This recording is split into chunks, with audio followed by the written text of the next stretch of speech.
Hello, internet friends. How are you all doing this Saturday? I hope everybody's having a wonderful day. Joyous, you're amazing. You always spoil me, like I always say. Thank you so much. If you received any of those memberships from Miss Joyous, please tell her thank you. She's amazing. I have so much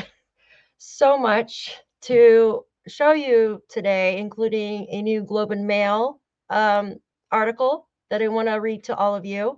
But first, I want to say hello and welcome all of you in.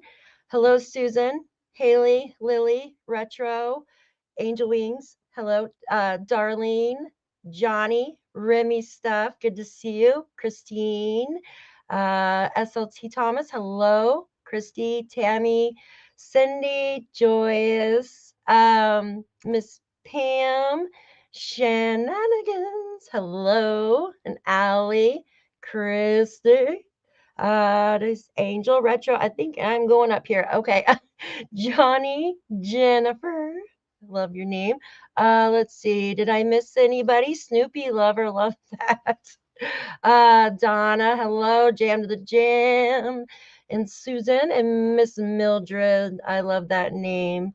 And hello to everybody else if I missed you. I appreciate each and every one of you for hanging out with me today on this Saturday, October 18th, 2025.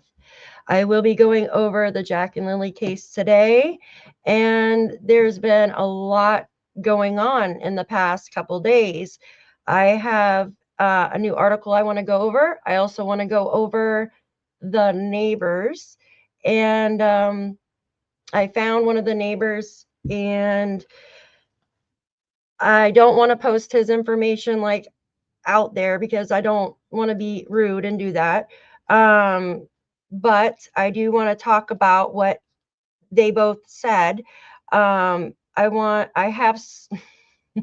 I have someone right now kind of scouring out the area a little bit. We'll leave it at that. But yeah, so welcome in everybody. You guys ready to get started? You guys ready to get started with everything? How's everybody's day? Everybody having a good day?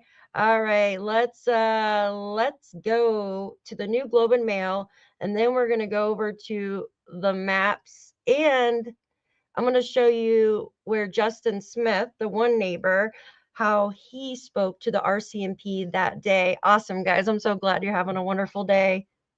All right, let's see. Let's go over to the Globe and Mail. And let's see, add to stage. Let's make sure. Okay, you guys can see that. Did it make me small? Okay, I'm going to read this new article for you. Hello, welcome in, everybody. Welcome in. All right, make sure you can see all this. Here, let me remove that so you can see. Okay.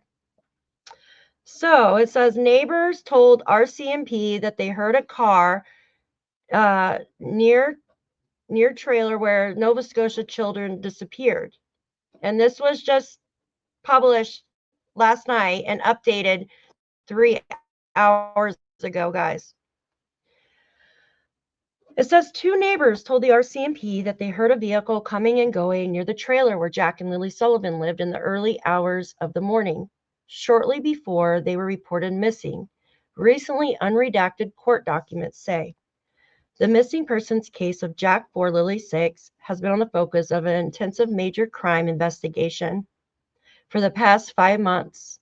In that time, police cadaver dogs have scoured the children's rural Nova Scotia home and nearby areas for human remains. And extensive searches have been conducted using helicopters, drones, and hundreds of volunteers. The children's mother told police her kids wandered away from the home in the backwoods hamlet of Landsdowne on May 2nd. Look at that, backwoods hamlet. Malaya Brooks Murray and Daniel Martell, her common-law boyfriend at the time, have said they awoke that morning to a quiet home and assumed the siblings had put on their boots, opened the sliding back door, and left the fenced-in backyard. Months after Nova Scotia children vanished, a clearer picture emerges from their lives before their disappearance. Can everybody hear okay? Welcome in, everybody. Thank you. Thank you. This says a previous more heavily redacted version of the court documents was released in August, but the RCMP later agreed to lift some of those redactions at the request of the Globe and Mail, CBC, and Canadian press. Brad Wong, who said he could see vehicle lights over the treetops from his elevated home, told police on May 9th that a loud vehicle came and went from the area of the trailer 3 or 4 times after midnight. Remember, that was the 5-speed vehicle, guys. Remember that? So 3 or 4 times after midnight and into the early hours of the morning. Remember, Daniel said that he went to bed shortly after midnight because he checked on the kids, turned the lights on them, then went to bed right after. It goes on to say he reported to police that the vehicle would drive off into the distance and he could hear it stop, then return. Mr. Wong told police he remained in earshot the entire time that night. So where Brad lives, he could hear the car the entire time. So no amount of time that he didn't hear the car. So this vehicle stayed in the area the entire time, which, I mean, you can go a few miles, just depends on sound travels, guys. Sound travels, the wind is blowing a certain way. You can hear certain things. Like I can hear the train that is like 8-9 miles from me when the wind is blowing a certain way. The Globe previously published a story including an account from Mr. Wong, claiming he heard the car coming and going 5 or 6 times. Remember that? But agreed not to identify him because he said he was concerned about speaking basically to the public about the case. In an interview Friday, Mr. Wong said he came forward to the police and agreed to be identified by the Globe and Mail because of Mr. Martel's account that he was home all evening on May 1st into May 2nd. Mr. Wong said that it's inconsistent with what he heard and saw that night. Mr. Wong lives about 300 meters across the road and up the forested hill from the children's trailer. Mr. Martel did not respond to a request for comment. Reached by phone by the Globe and Mail Friday, Miss Brooks Murray, who previously told police she slept through the night, says she didn't hear any vehicles coming and going from the trailer overnight before her children disappeared. I wonder if Janie heard anything. Miss Brooks Murray recently issued a statement to the volunteer missing persons group, Please Bring Me Home, describing how she misses Jack and Lilly and asking the public to come forward with information that might help locate them. She told the Globe that she hopes that message resonates. Another neighbor, Justin Smith, told police that he heard a vehicle in the vicinity around 1:30 a.m. So this would be an hour after midnight, right? An hour and a half. He said he heard he said he heard a car turn around by the railroad tracks near the area where the police found Lily's pink blanket and imprints of a child-sized boot prints.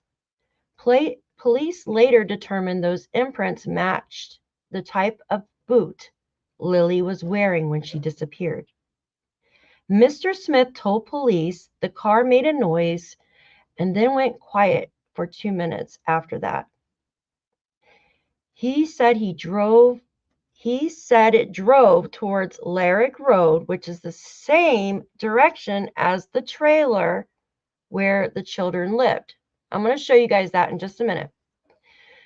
The court documents still contain significant redactions, including details that police say must be withheld or risk compromising their investigation, such as specific questions asked on polygraph tests, records police have sought, and some of the people they have interviewed. Think about that for a minute, guys. The documents detail efforts to track Mr. Martell and Miss Murray Brooks' digital footprints in the days before and after the kids went missing, such as scanning their phones, images, GPS coordinates that include attempts to corroborate the mother's story about calls she made in the hours after their disappearance. A probe complicated by the fact that she later deleted the Text Plus app on her phone, telling police she didn't need it anymore. Doing so erased the data from her phone records, guys. Oh, there's the Decibel actually released some too, so we'll have to listen to that. The newly unredacted documents also reveal the challenges investigators have faced around the online misinformation linked to the case. They detail the RCMP interaction with Darren Geddes, a cousin of Miss Malaya, and Malaya's grandmother, Patty, who spread a theory that the children had been abducted by their own mother. In June, as a guest on a YouTube crime show while using the pseudonym Mr. Geddes, speculated that Miss Murray Brooks had dressed the kids on the morning they disappeared and basically put them in a vehicle with the intention of sending them to the First Nation where she has family. That's crazy, right? That's absolutely outrageous. Her brother Hayden Murray Smith complained to the police about this when he visited the RCMP's Bible Hill detachment with her that same month, the documents show. Geddes got involved and was going all over the internet saying things Hayden said. Nothing Geddes is saying is making sense, according to a summary of his interview with RCMP. The theory that the children are somehow alive, a suggestion that police have constantly said is without evidence, and hiding on the First Nation reserve has been repeated by Mr. Martell and others online. And it says, reached by the Globe on Friday. Mr. Geddes repeated his belief that the children are alive and on the reserve. What do you guys think about that? Why would he say something like that, right? If he's not sure about that. And then he retracted that. Remember when Darren retracted that and said they weren't on the reserve? Remember that?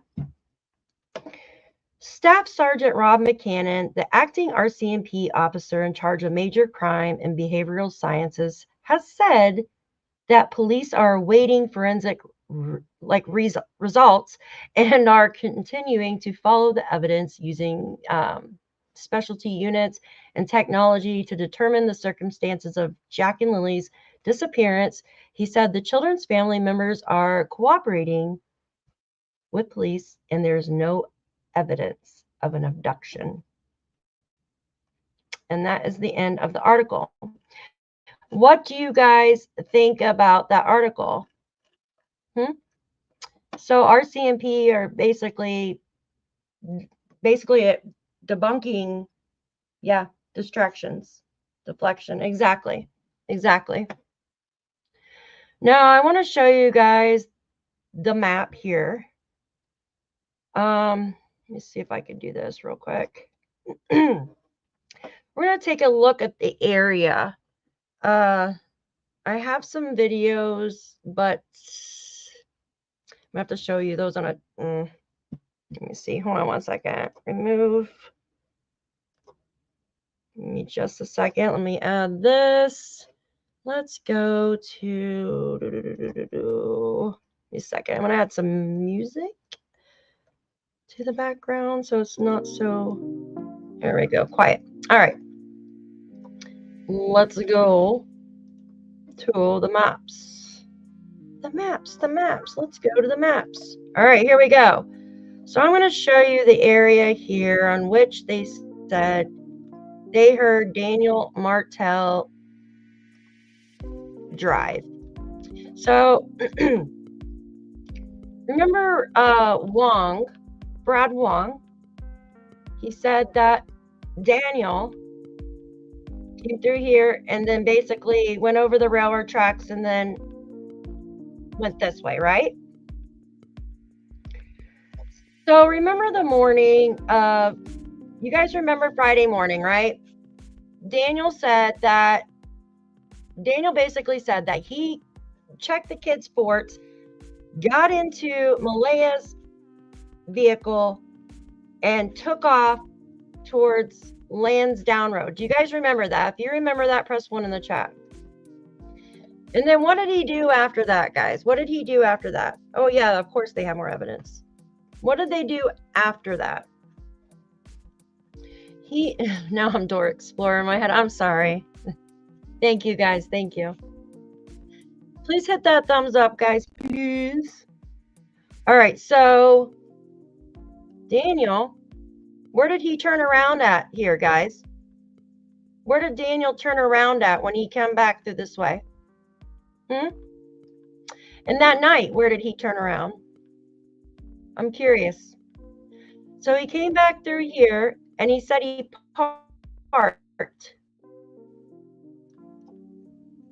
right here at this marsh, okay? Well, it's going to load right here. That's where he parked because the RCMP were already in the driveway.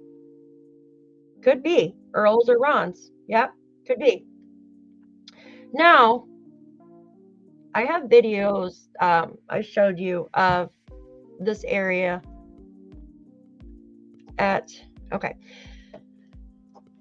So if you continue driving up past their house, okay, let me scroll up. You have the Landsdowne Lake right here. This was one of the staging areas as well. They had received trail cam footage actually from this area. Hi, Linda, good to see you. Yes, the bog or swamp, exactly. Right here, the RCMP received trail cam footage, guys. And I can show you that here in just a moment on the dispatch transcripts. Also, so this is the road right here, I think. No, it's up here. I apologize. I got the map up. This is the road they're saying Daniel turned on. Well, check this out. What cemetery is close to this road, guys? You see it right here? St. Andrew's Cemetery. Remember the video I showed you yesterday? That has the St. Andrew's Cemetery in it. So where was Daniel going in the car, allegedly? The neighbor said he turned on this road. Where was Daniel going? Now, I'm not saying he went to the cemetery, but this is just right there. You know what I mean? There's nothing around. There's absolutely nothing around over here. And I believe this is a dirt road, too. This Larrig Road is a dirt road. There's only like 2 houses on this road, guys. And I know that for a fact. There's like 2 houses through here. It's a dirt road. There's really nothing on it. So what was Daniel allegedly doing on this road, guys? What was he doing? I'm curious. So we have one neighbor. So Wong said he lived across the street from Daniel. So what it said, across the street and up a little bit, right? Up the hill. I'm looking for it right now. Wong said that inconsistent. Wong lives about 300 meters across the road and up the forested hill from the trailer. Okay. So across the street, up the forest. Probably shouldn't show that, but that's pretty close, right? How would he know? I wonder if he stepped outside to see where the car went, right? Like if you hear a car keep going back and forth, back and forth, back and forth, you're going to look, right, guys? You're going to look to see what is going on. Who keeps driving? Like, because you're going to think they're trying to rob you or something, right, guys? Right? So you're going to look to see what the hell is going on. So I'm wondering, that's how he knew it was Daniel. Of course you're going to look. Exactly. I would look. I definitely look, because it's quiet out where I live. And you can tell, like, certain engines, like you can tell if it's like idling or if it's scooting by, or, you know what I mean? You can tell it's the same car most of the time, especially if it's doing this within the past like 3-4 hours. You're going to know it's the same stinking car. So what was he doing, guys? Hi, Butterfly. Good to see you. What was he doing? I'm just curious. There's nothing out there. There's 2 houses on this road, guys. It's a dirt road. Actually, just like a little while ago, there's just a dog laying in the middle of the road and one random chicken running around, guys. So what was he doing on this road? You know, this road actually cuts in right here. Like, you can take like actually you could probably drive on that, right? And then go through here. So the pipeline has just been recently mowed too. Like, it's recently, somebody mowed it, probably for the cadaver dogs maybe, or this, you know what I mean? Or maybe for the new search that is about to happen. There's 4 mine shafts, Daphne, up the road. Oh, is there? See, I read somewhere where the mine shafts were already filled in, but they left, Wolf, they left one of the mine shafts with a pipe sticking out for bats, guys. For bats to get in and out. So I guess there's a bunch of bats that made their home in this mine shaft, and they put like a piping in there for the bats to come in and out. I don't know how big this piping is. I just read about it today, guys. I just read about it today. But so what was going on, guys? What was going on with this, huh? All right, I want to go play my video again, and I want to show you. I'm going to pause through it, and I'm not going to play my voice. I'm just going to turn the volume down, and we're going to look at the St. Andrew's Cemetery and this Pioneer Cemetery. See, the Pioneer Cemetery is kind of closer, but you would need more like an ATV or 4-wheel drive or something to get there. You know what I mean? It's very hard to get to this Pioneer Cemetery, guys. Look at this. In my video, I'm just going to pause it and show you and kind of explain to you. See how you would need like an ATV to get through that? But look, it connects. Do you think the neighbor, because he specifically said Larrig Road. He didn't say Matheson West Road, which is right here, right? He said Larrig Road. So he was confirming this road up here was the one allegedly he turned on, right? Yeah, they have ATVs. Actually, pretty much everybody has ATVs out there. Even the neighbor that we were just talking about has ATVs. They all have ATVs out there. So I'm going to go show the video, and we're going to kind of go over this area. Give me just a second. And oops, wrong. Is that my channel or studio? Okay. let's go. Actually, I have it on my screen now. Perfect. I'm just going to turn the volume down so I can, there we go. Perfect. All right, let me remove this. And everybody can hear. Hi, Nancy. Good to see you, all of you. Awesome. Are the neighbors reporting this both of guilty thieving?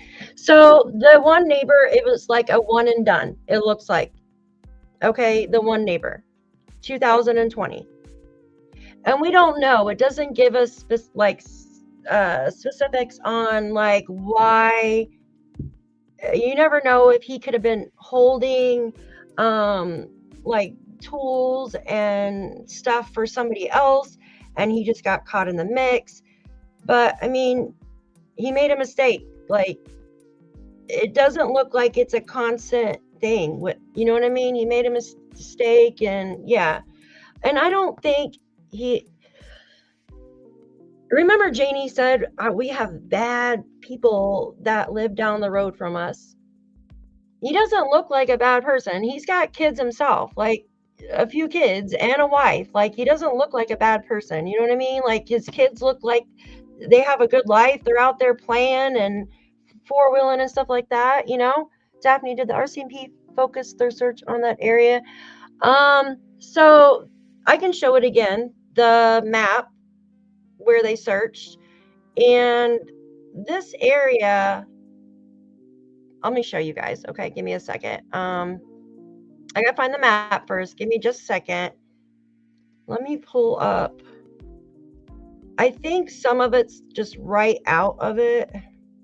What was I going to show? Oh, I was going to show you my video. I was like, oh, there's something. My brain is all over the place. Okay.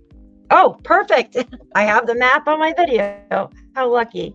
How lucky is that? Jeez. His wife does not live with him. Or like, oh, really?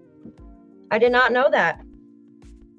But it looks like it was a one and done thing. I mean, just from what I can see. So, I mean, people make, and we don't know if he was just caught in the act, like somebody else was having him hold stuff, or I don't know. But wonder why he wouldn't let them search his property. We don't know if it was that guy though. Like, was it him or was it Justin? Like, we don't know. There's two neighbors now though, right? Not one. There's two.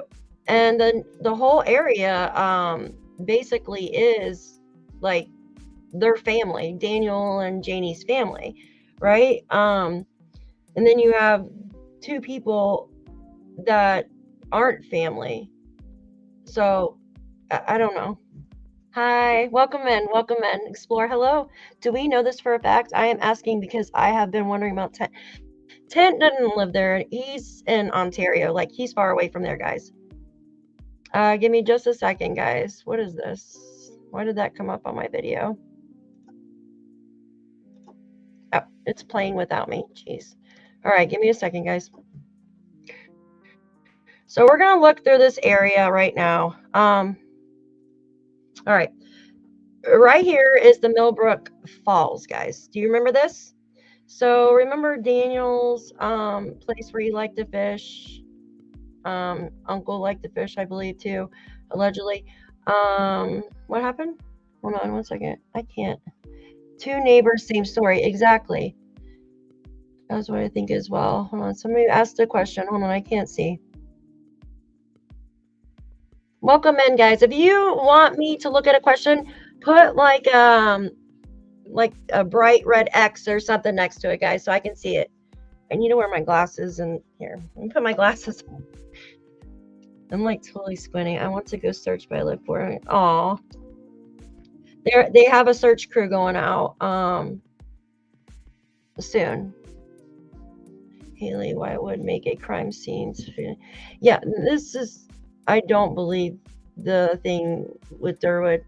I did consider it, but I don't believe it. Okay, you guys can see this on the screen now. I'm out of the way. So this is the Millbrook Falls right here, guys. And then, so this is right up past the Larrig Road, okay?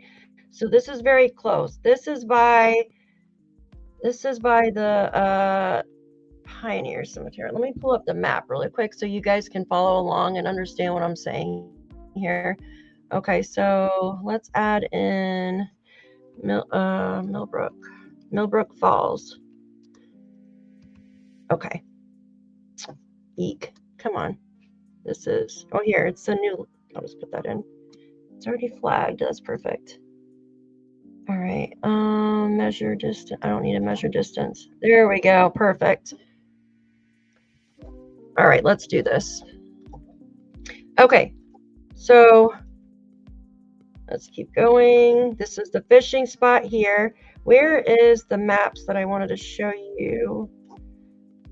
Somebody asked the search perimeter here. Okay, so this is the search perimeter, guys. So here's New Larrig.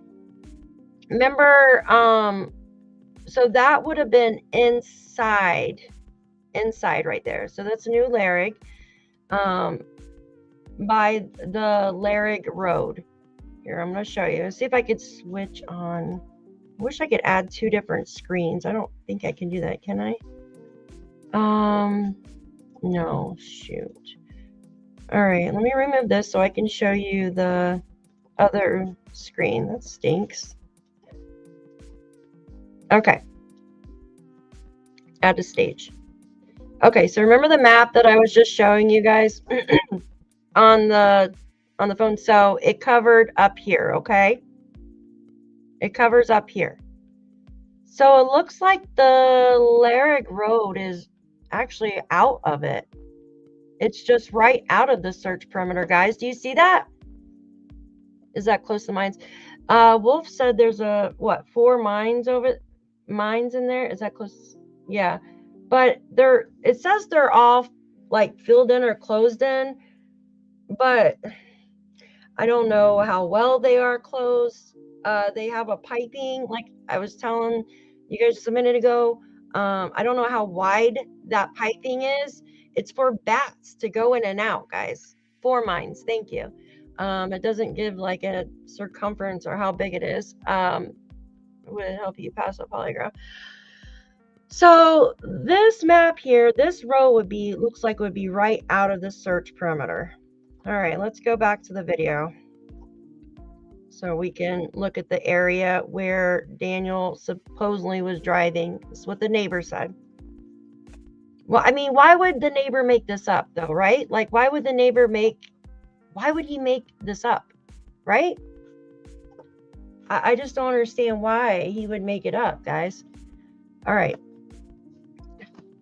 So let's look. We're going to go to the first cemetery here. All right. I'm going to fast forward this here. I don't know what that is. Oh, that's okay. So the falls, see, this was a long time ago. This was in 2016. So he's been going there to fish for a little bit, right? There's some trout in there. So this right here now, this is the area, I believe, off of the Larrig Road, guys, like going towards, see how, yes, this is by the Millbrook Falls, guys, pretty sure, the Millbrook Falls area, and it's off of like a dirt road. She said it was very difficult to get back in there. Everybody see that? We are DM and family setting the stage for Wong to take the fall. I hope not. I mean, the neighbor, I don't know, like he had posted something like not too long ago. This was before Jack and Lilly went missing, and he was saying, like he could hear cars, like some like type of car, like a loud car going back and forth, like at 3 o'clock in the morning. So I'm curious what was going on there too, right? If both neighbors said this early on, I believe. Well, Remy, one neighbor did. Here. One neighbor did, when did Wong say what he said? That was a week later. Does anybody remember that date? When did Brad Wong actually say when he told police? Was that a week later or 2 weeks later? Do you guys remember? He will be better. Yeah, I agree. I thought there was a Wong and a Smith involved in the thievery. No, I don't think so. It was a different last name because I looked too, Mariska. May 9th, thank you, Shan. So May 9th, Brad told the RCMP about the car, okay? And if you remember, I think when they went to search or something around his property, he was at work, I'm pretty sure. And when he got home from work, he let them search. So I think maybe because the kids were there and they were uncomfortable. So I'm not sure, though. I'm not sure. Justin Smith, and here I'm going to show you guys. So do you see this area is very secluded, guys? Like, you know what I mean? And if you've lived out there your whole life, you know, like the best hiding spots, right? Just saying. I mean, if you've lived out somewhere your entire life, you know the best hiding spots. You know where everything's at, right, guys?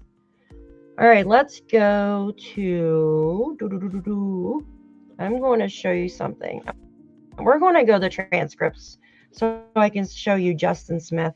Let me go ahead and... I don't know why it keeps doing that. All right, let's go to Justin Smith here. Good grief, where is it at? It's in one of these. Neighbor, there it is. Okay, perfect. All right, add a stage. Perfect. Can you guys see that? Can you see the transcripts? All right. Okay, this says, this is the transcripts from dispatch, guys. Okay. May 2nd, same day. Jam, it shouldn't be. Oh, sorry, guys. I don't know why it wants to hold certain comments. On May 2nd, oh my gosh, I can't talk. 2 o'clock, 2:22 p.m. Okay. Young, it talks about, are you here at the house? Hey, Joe, can you swing back by the house? And he says, and then they say they're just talking, you know. We just got a call from a Justin Smith. Can you guys see that? Just got a call from a Justin Smith who lives close by to where you guys are now. He has said he can talk to members about any vehicles that passed Highway 289, which is the Gairloch Road, guys. Okay. And it says if you guys need to get a hold of him, I can always send his number down to you guys if needed. And then it just that was it. But this one neighbor did tell them that day. Now I looked up Wong. Actually, I'm gonna look up Brad and see if maybe. Oh, okay. So no, it doesn't show anything about Brad. And then when you put the word Wong in, like his last name, it doesn't pull up anything. So Wong told them on the 9th, and then Justin told them on the very first day. So that's not waiting that long, right?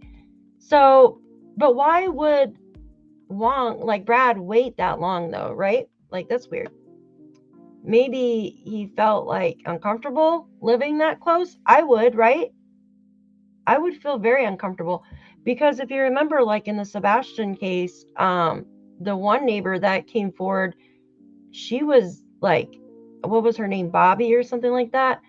She came forward like in the beginning and then just kind of like got a bunch of heat. So Brad was the ace. Very odd in Canada to be released. I've never heard of any documents being released when an investigation is. Yeah. But I think they want, you're going insane wolfing me too. I'm telling you, all this information coming out. Hi, Diamonds. Good to see you. All right, guys. Well, there's a lot of people watching today. That's awesome. You guys put that thumbs up. We got 407, 151 likes. Come on, guys. I got all this stuff for y'all. All right. Let's see. I'm going to go. I want to show you guys something on this document real quick. Hold on one second. We're going to go to, was it Cindy? Here, let's this 8 o'clock.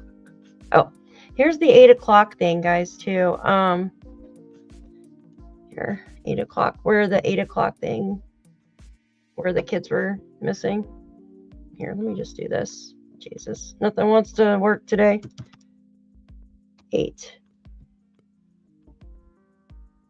Hold on one second, guys. I'm going to use both my hands for this.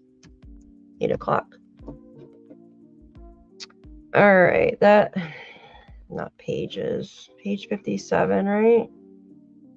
Hold on one second. Let's see. Page 73, time, 0 time. Okay. Page 73.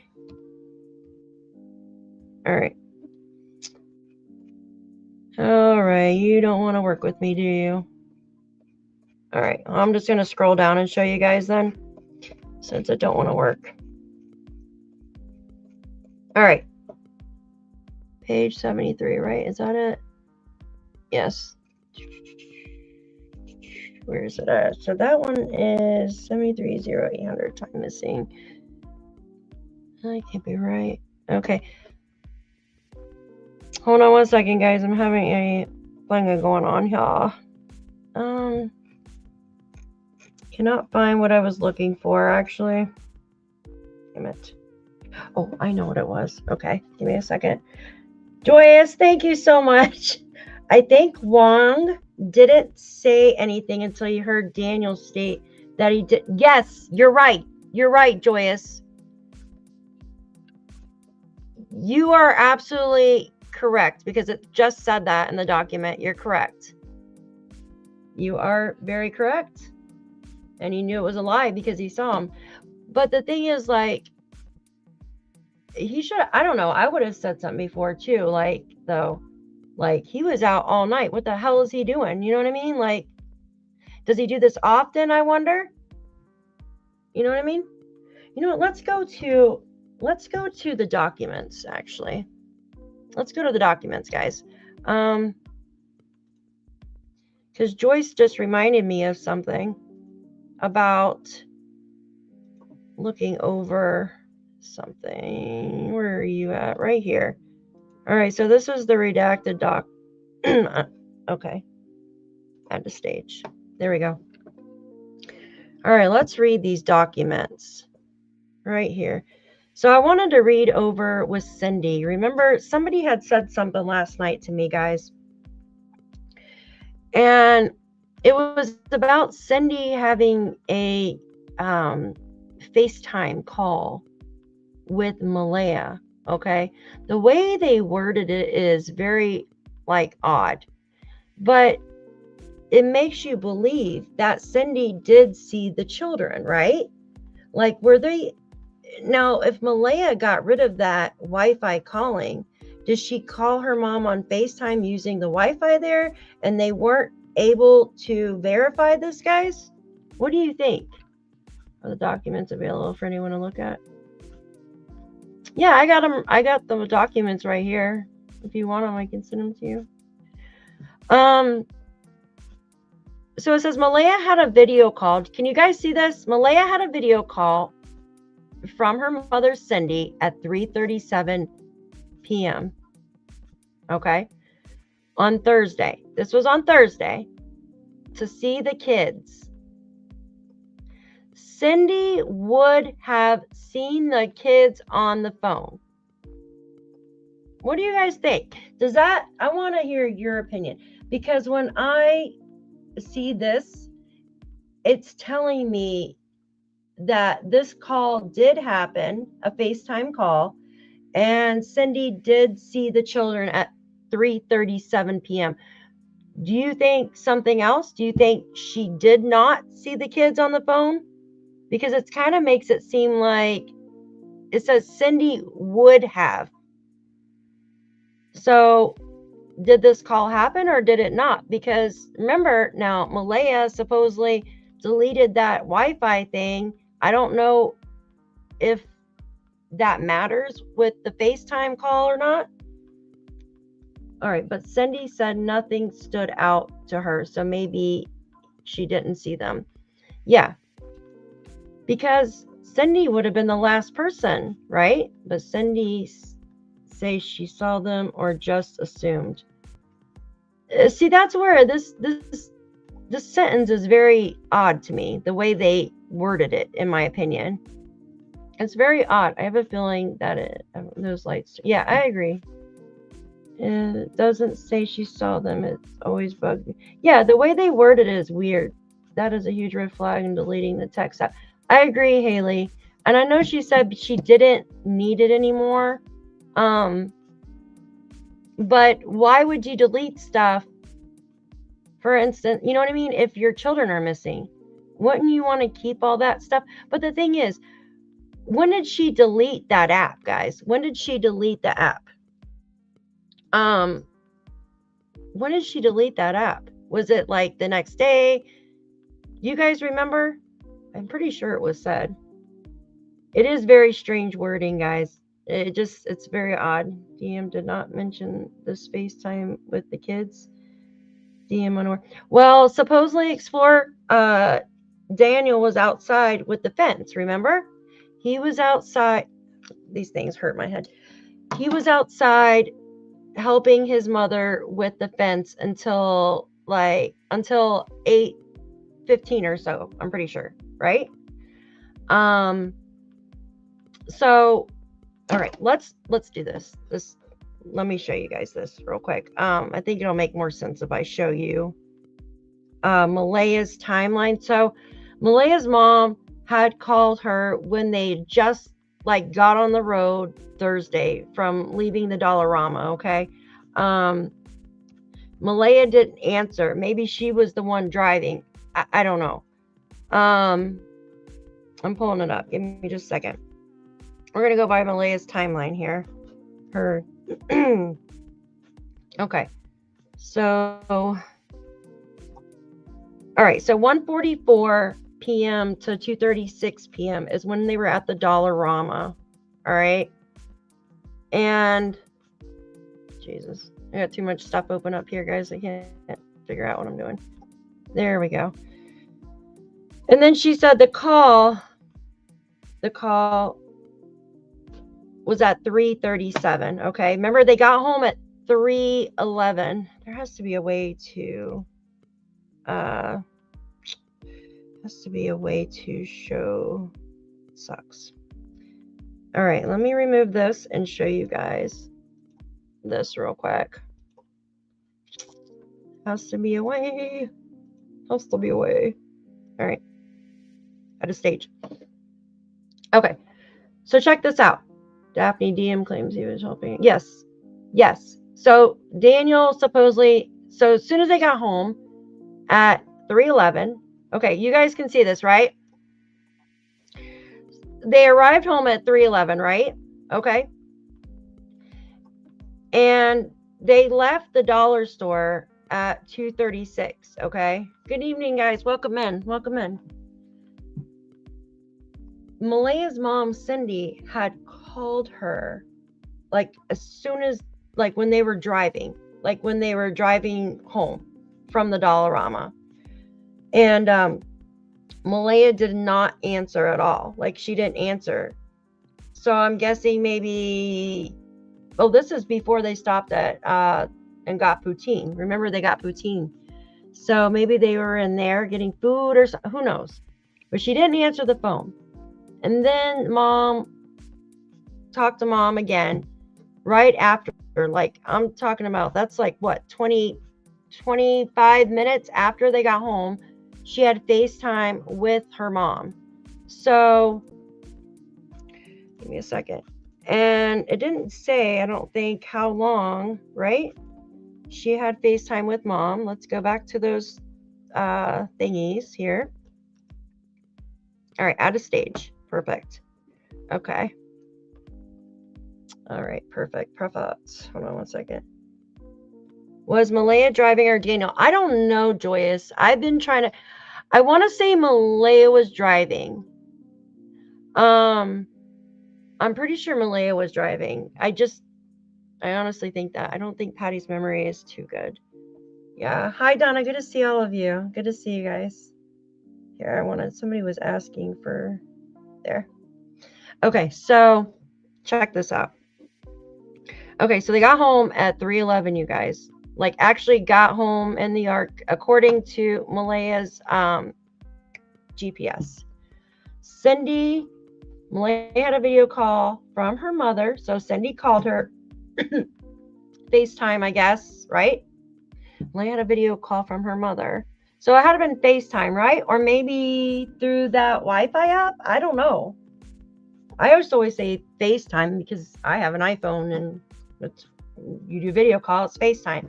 But maybe that app that she had that she deleted did video calls. Who knows? So at 3:37 p.m. on Thursday to see the kids.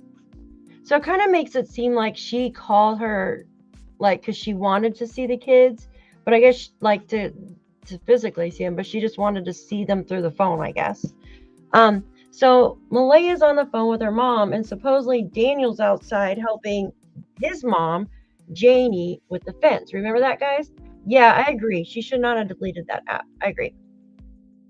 And I'm wondering, because remember, Janie said she was holding, she was raking while waiting for Daniel to get the tools to come help her with the fence. So I wonder if Daniel had went back inside and overheard Malaya maybe making plans to leave, maybe with the kids or something on the phone. Like, I'm just saying in general, like, take all three of them and leave. And this wasn't good for him, allegedly. I'm just trying to think of something. Or maybe make other plans. Who knows? I'm going to read the rest. It says, Malaya went through and showed McIntyre her banking transactions on Thursday to see if they could narrow down the timeline. But she said Daniel used his card. Daniel paid, I guess, for their purchases on Thursday, guys. What do you think about that? So Wednesday, they used Patty's card. And Thursday, they used Daniel's card, right? Like, what? Malaya showed her Google Map timeline, which tracked her movements on Thursday. She went to the following places, and it goes through, and it says they left home at 12:10 p.m. and drove for 39 minutes. And we just saw the thing. I don't need to go through it again, but Dollarama, and then they went to Lawton's at 2:48. See, that's odd to me. And they drove between 2:52 and 3:11 and a ride home. See, I thought they stopped and got poutine. So Lawton's is like a Walgreens or CVS thing. So where is Acropole? Is that close to Lawton's? Does anybody know that? Yeah, Patty's card on Wednesday. Arrived late. We'll go back to the beginning. Okay. And then it continues to say, she got the kids that evening. She got the kids something to eat. So they drove between 2:52 and 3:11 and arrived home that evening. She got the kids something to eat. So it was, yeah. So it was said that they picked up food from Acropole or whatever. Damn, how did they do that fast though? Because they went to Lawton's at 2:48. But think about it. If they arrived home at 3:11, that just doesn't make sense. Because if they stopped by and got food too, how are they doing that in that amount of time, right? It just makes no sense. I wonder if those maps can be edited at all. Anyways, it goes on to say she had the kids something to eat and they were watching TV. She said they might have gone outside sometime to play, but they came in when it was getting dark. Okay. So did Daniel verify that the kids were outside when he was doing the fence? I know Janie said that they were outside because she said, when I came out of my trailer, Jack and Lilly, she said the kids were playing with worms. Do you guys remember that? Do you remember that, guys? Those kids were so neglected. Oh, yeah, I agree, Remy. You guys all remember hearing Janie say, yes, Thursday. That Thursday. Remember, she's like, I don't know where they went. I don't know what they bought. And then she continued to say, when I came outside of the RV, the kids were there playing with worms and bugs. And Jack goes, I found a worm. I found a centipede. And she continues to say, good boy, or something like that. Do you guys remember that? Oh my God. And then, yes, Lilly doesn't like bugs, guys. Remember that? See, Osprey, that's the thing. The Starbuck thing. Wait a minute. I have the Starbuck thing, I think, is on Wednesday. You guys do remember that? Yeah, right? It's like burned into your brains, right? It's burned into my brain. Like, I can remember Janie's stuff, but I can't remember my own shit. Janie stated when she went in for supper, the kids were still outside. Yes, you are correct, Joyous. And she said she didn't remember when they went inside. So, Janie, what time did you go in for supper? Like around, that's not a lot of time for flattening out the ground for a pool and building a fence. So 3:11, say Daniel right away got helping with his mom with the fence. Okay. 4:11, still working on the fence or whatever. 5 o'clock. Okay. 5 o'clock, 5:11. That's 2 hours from 3:11 to 5:11. Okay. That's 2 hours. Think Janie went inside around like 5:11, got herself supper, or do you think it was a little bit later? Because if you remember, at 8:15 or so, around that time, it was dark. It was dark. Right? So, so crazy. This timeline, when I retell you guys, yeah. When I tell you guys, like, their timeline, it makes me feel nuts. Right, guys? Oh, guys, be nice. Just, yeah. Okay. I'm going to finish right. She said, yeah, they might have gone outside sometime to play, but they came in when it was getting dark. She got their teeth brushed and they wore their clothes to bed because all the clothes were still in bags from when she washed them at the grandmother's house. Talking about Patty's, guys. Okay. And she hadn't gotten around to putting them away. Like, okay, I'm not judging her for that because I am horrible with my laundry. I wash my stuff constantly, but I hate putting up laundry. Like, I hate putting my clothes up. Would you like me to put a document together for you regarding the timeline? Oh, thank you, Haley. Yeah, I have one. I do have one, a document with the timeline. But thank you. I appreciate you. Thank you so much. I gotta find it. It's somewhere in here. It needs to be updated. You know, because like Haley, you know, when you try to do the timeline, right? And there's been 3 and 4 like different stories. So you have like 3 and 4 different things in like the 8 o'clock space or the 8:30 space. It's crazy. Like, right? Like you just keep adding. You're like, why am I adding this to this time when it's already been this? Like, it's just crazy. Like, it makes you go nuts. All right. Yes. So they said that she left her clothes at her grandmother's. Yes. So yes, I heard that. So allegedly, Malaya left her clothes, and wasn't it Meadows' clothes at the grandma's, or am I wrong? Do you guys remember that? Which means it's a lie, or a little girl kept her precious belongings close to her because she... Oh.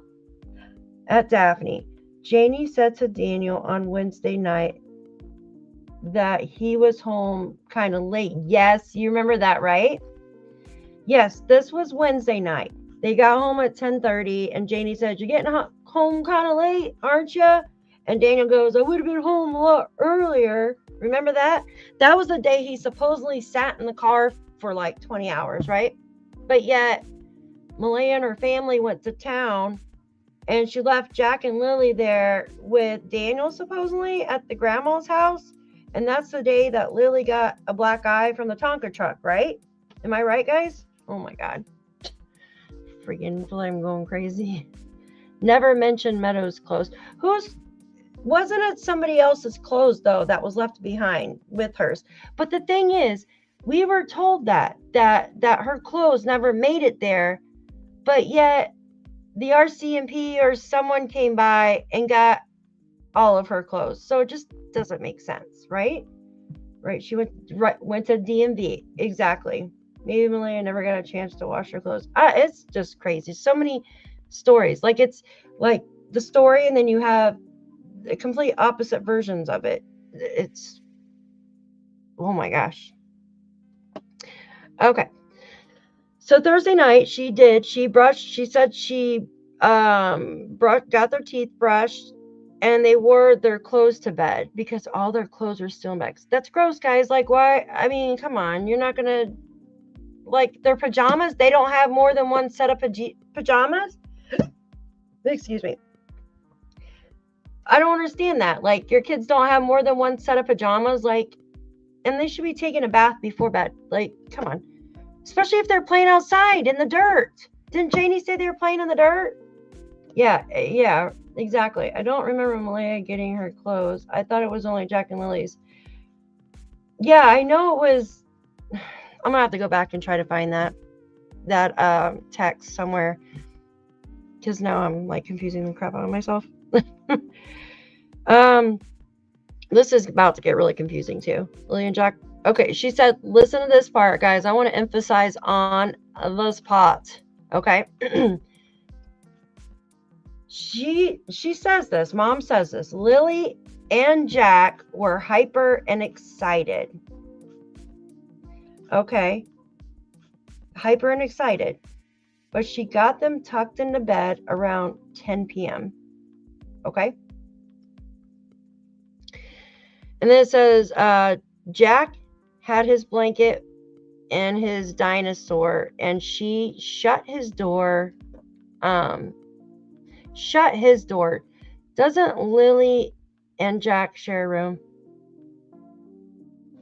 And then it said Lilly went to bed with her backpack. This document is so odd. Like, it's weird the way they formatted it. Why would Lilly be sleeping with a backpack? That's so weird, right? I mean, I don't know. Maybe she really liked it. We have never been told by Jeannie, dinner on motel, been home sooner. But yeah, like, why were they home so late? Right? And then it goes on to say Malaya and Meadow went to bed. Once Meadow was asleep, she put her in her crib. Here we go. Excuse me. She put her in her crib and went to sleep herself. Remember, the crib's in her room. All right. And then they said that the RCMP, McIntyre, I think that's how you say it, and Malaya looked at the Google Map timeline for Wednesday on Malaya's phone and learned about the following about her day. So this is going into Wednesday. We're kind of going backwards, guys. I don't know why the way this is formatted is like, right? All right, hold on one second. This is all formatted all crazy, in my opinion. Let me get rid of this. There we go. All right. Whoever formatted this is just Google Map timeline Wednesday. Okay, the whole family left the house at 12:51. So they got a late start on Wednesday, right? That's a late start. Wasn't that Thursday that they left at 12:51? Hold on one second. Grandmother's house arrived. I guess not. Okay. And went to the Irving Oil in Westville, where they got $20. Look at that. Look at the $20 thing. 20 minutes, $20. That's a lot of 20s, guys. Like, what's up with the 20 minutes, $20 thing all the time, right? I just think that's weird. Who did that? Okay. Thank you guys. 1 second. All right. They drove to Malaya's grandmother's house and arrived at 2:01. So this is going into Patty's information. At 3:18 p.m., she went to access Nova Scotia in Truro Heights with Meadow. So she didn't go with anybody else. She just... Oh, okay. No, with Daniel. Okay, I see where it says that. Meadow to get a plate for her car because her car is newer because her grandmother bought it for her. Daniel and the kids stayed at the grandmother's house. So there you go. And then, so it's just Daniel and Lilly and Jack stayed at Grandma Patty's, I guess, right? What happened? Bonnie, check all the pictures. Okay. They went into the Millbrook to get gas, and she stopped to get a vape for Daniel at high grade. Wait a minute. Didn't they just get freaking gas? Why are they getting gas twice? Why did she get gas twice, guys? So she got $20 in gas on the way to Grandma's house. And what, did she grab Grandma's credit card maybe and then fill her vehicle up the rest of the way? You guys think that's what happened? Like she's like, oh, I'll just put a little bit of gas. Yeah, there you go, to fill it totally up. Exactly. Like I'll put 20 in there to get me to Grandma's. And then when I get Grandma's card, we'll use that to fill it up type thing. Because she was probably out of gas. That's why she had to get some on the way to Grandma's. I'm pretty positive that's what happened. Because I'm like, what? That's, you know, I hate stopping and getting gas, guys. Like it's drives me insane. And they stopped and got a vape for Daniel at high grade. Okay. And then they went to Walmart, picked up groceries. The whole family went together. So they left Daniel with the children at Patty's house. But I thought Daniel said he stayed in the car the whole time. Right? Like that's, I don't know. Okay. And then in Truro, and then went back to her grandmother's. They got back at 9:19. Okay. So they were gone a long time, guys. Listen. She was gone from 3:18 p.m. and got back to Grandma's at 9:19. Well, it says she dropped the bank card off at Grandma's. To drop the bank card off. Do you guys think that Daniel stayed there with Grandma Patty? That's the way it's making it sound, right? Like gas is cheaper in the reserve. Yeah, I bet. So are cigarettes. Didn't she take Meta to get her plate? Yes, it says that. She took Meta to get her plate. But it sounds like here that Daniel stayed there and Patty was there too. But then it says the whole family went. So it's very conflicting, right, guys? I feel like the whole family went. But then it says she dropped off the credit card, the bank card with Grandma at 9:19. And then it says at 10:19 p.m. they arrived home for the night. And that's when Janie yelled at Daniel. She was like, Daniel, why are you getting home so late, waking me and dog up for? You're stressing me out. Blah, blah, blah, blah. You know? And then it says Malaya provided more background on their living situation. She says they moved to the trailer on Daniel's mother's property. It says Malaya said that Daniel's father owned over 100 acres, Barney's River, which is a wooded lot. Looks like a lot of wooded lots. It looks like a lot of the family owns wooded lots because Janie owns a wooded lot too. No houses, nothing on it, water. All right, here we go into Daniel's. Daniel provided 2 statements to police on May 2nd and May 4th. Following is a summary of what he said. Daniel said Malaya took the baby. Meadow and left with her family. So that sounds like Daniel was left alone at grandma's, right? Hairless bald dog. Yep, in the junkyard. Yep. So Daniel was left alone at Grandma Patty's house, correct, guys? At Grandma Patty Pearson's house. She's like, screw you, Daniel. You're staying here by yourself and watching Jack and Lilly, right, guys? All right. And Grandma, it sounded like, came with Malaya and and with Meadow and stuff like that. All right. Daniel said Malaya took the baby. Okay, this jumps off to where it says this is the day of. So Daniel said Malaya took the baby, Meadow, and left with her family. She blocked him on social media. Daniel said he rarely used or checked his phone. All right, I want to go back into Patty stuff though real quick, because I'm trying to make sense of this, what she said. Patty. Because remember, she said that she didn't see them, guys. Like, she didn't. It had been a few weeks. Okay. Here we go.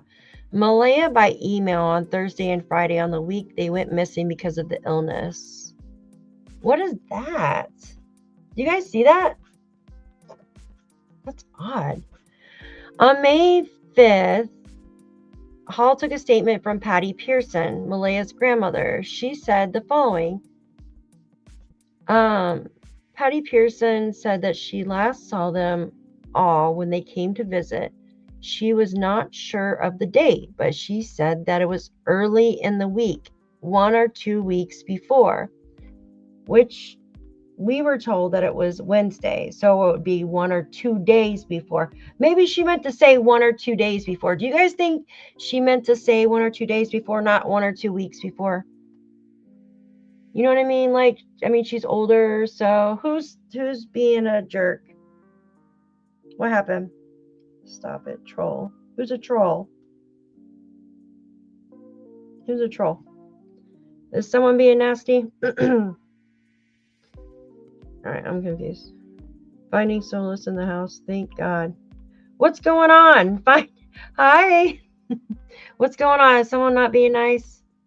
May have been a typo. Yes, Mariska, I think it might have been, actually. CPS definitely does not do home visits to discuss possible autism. I don't think so. I'm pretty sure they don't. Yes, they got taken care of. What happened, Lily? Joking, relax. Okay. There is a troll. Oh my God, no trolls allowed. They're not allowed to pass. See what heard from who, Kent? Hey, Daphne in chat. Hi, good to see you. Yay. Finding solace. You're awesome. Thought she couldn't remember the date. Yeah, so I think, guys, my honest opinion, guys, I think maybe they wrote down exactly, they probably had a recorder maybe, you know what I mean? While they're talking, the person just wrote down exactly what she said. She probably said a few days. I think that's what it is. But said it was early in the week, okay? She was not sure of the date, but said it was early in the week, which it was Wednesday, so it's not really early in the week, it's midweek. And she said 1 or 2 weeks before. Maybe a typo, or maybe she meant to say days. I don't know. I'm not thinking too much on that, guys. Do you think I should? The only troll is Janie. Is Janie in here? Oh my God, guys, my hands are freaking cold. It's so cold at night now. It's so cold here. I hate it. I hate winter. Oh, bruises may be normal, but yeah, exactly. After the crappy winter, tired. Yeah, I agree. You know, and the chapped lip thing, like, I know it's winter. Like, my lips are already starting to get dry because of the cold weather.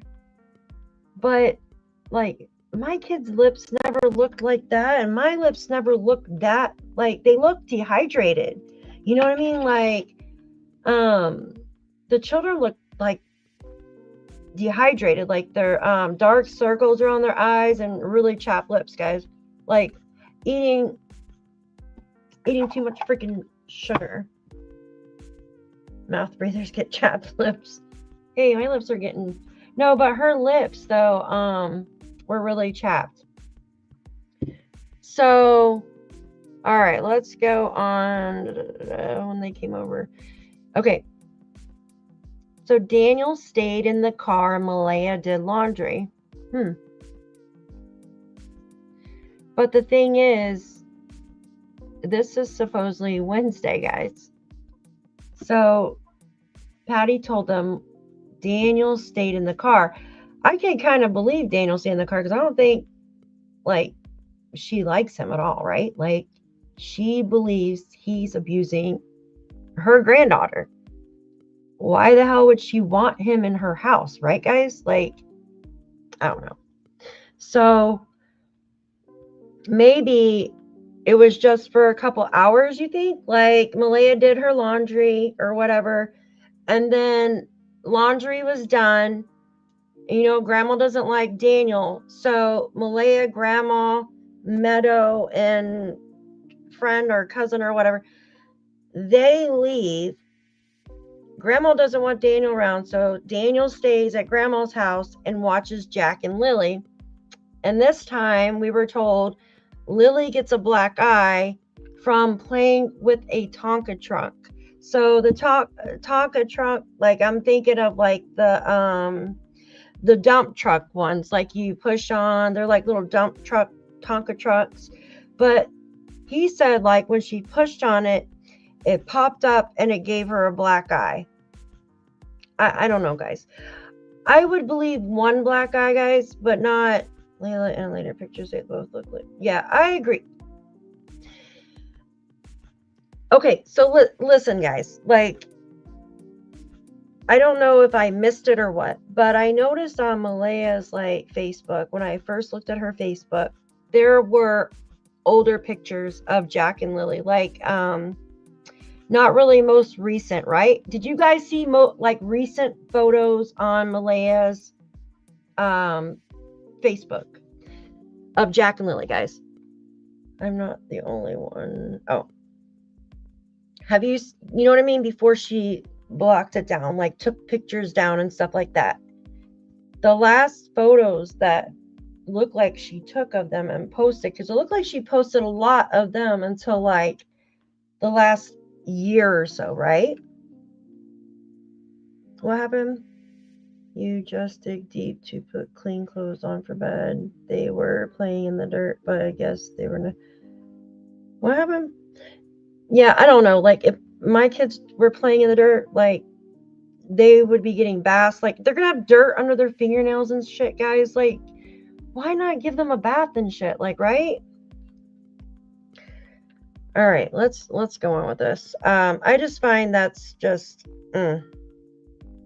like having your kids go to, and they're gonna have dirt and shit all over their clothes. Like, why would you want their bed to get dirty, right?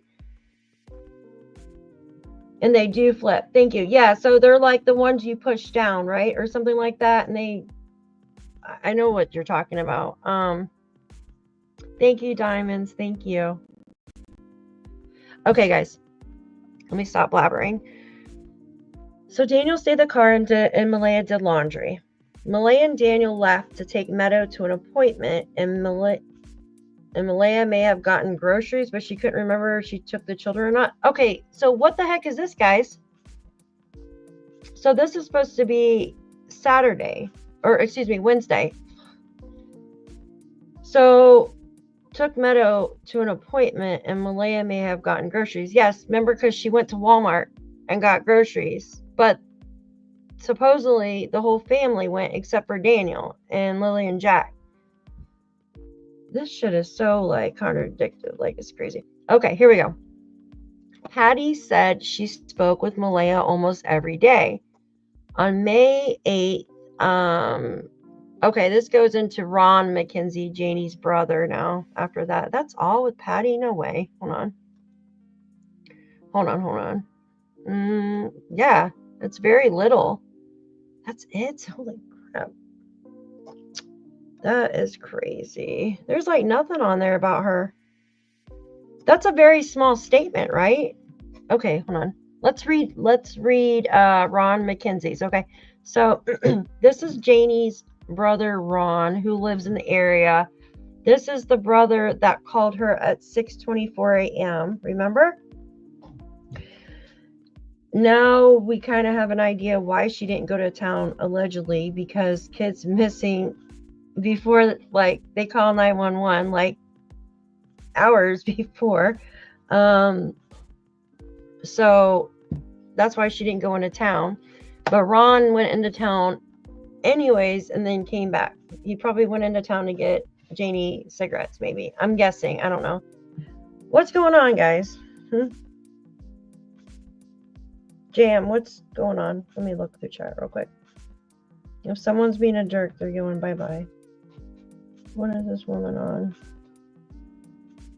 Daphne, there's an old saying, dirty kids are happy kids when play. No, I'm not saying, like, they're not happy because they're dirty. I'm just saying, like, to put them in their bed all dirty and stuff, like, Nightbot's trolling you guys? Get out of here. Did he block somebody? Hold on 1 second.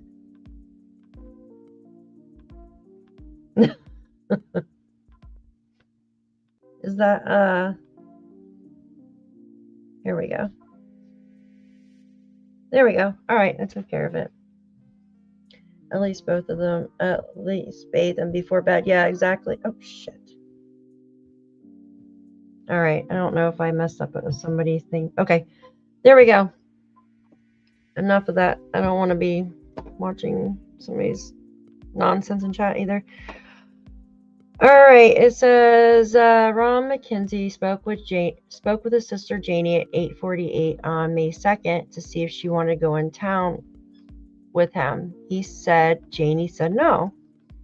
He said he called Janie again at 10:19 a.m. and she told him Jack and Lilly were missing. He went to Janie's place a few minutes later after that, then to the neighbors to tell them what was going on. He went to town with his mother after that and came back around 1:30. So, okay. I didn't realize that he went to town with his mother. So he went to town with Patty McKenzie, which is Janie and Ron's mother.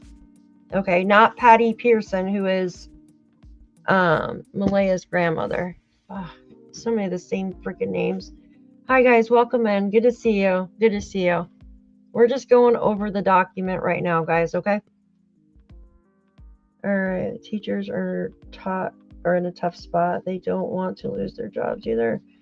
Yeah, I know. And that's the thing, Layla. Like, the teachers, I know, they can't just come out and speak on what happened, maybe with family or whatnot, but not because they don't want to lose their jobs. Exactly. Because it's not good for them to be out in the public like that, with people talking about them and stuff. Okay, so there's no mention here, guys, on Ron. He didn't say anything about the 6:24 a.m. call, right? Like, why? Why is there no? Because remember, she said maybe it was a message. Remember, she said Ron messaged her, or maybe she messaged him at 6:24. Do you guys remember that? Black mold smoking. Do you guys remember that? I'm a teacher and it's hard. We are bound to confident. Yeah, Jennifer. Yeah, it's sad. Well, I mean, you can tell the authorities and stuff, just not. I taught for over 30 years. Yeah. So you guys know. So you do, Joyous. You remember. Okay. I think Janie said that she, oh my gosh, my brain is so fried from all this. I need like a day off from it. That she messaged him at 6:24. I could be wrong. I'm going to have to go back and listen to that. Holy crap. Okay. And told the neighbors to tell him he was going on. He went into town with his mother, Patty, after that, and came back around at 1:30. He got a word he could go in the woods when he came back. So he searched for a while. So I want to show you something. So 1:30, that was the time Daniel was able to go back in the woods too. I'm pretty sure. Because remember, he was told not to go in the woods. But then he was able to at 1:30. All right, he got word he could go back in the woods. So they all went back out in the woods and searched. The children have been to his house once. And he saw them last April, or saw them in April, excuse me. Is someone being a poop?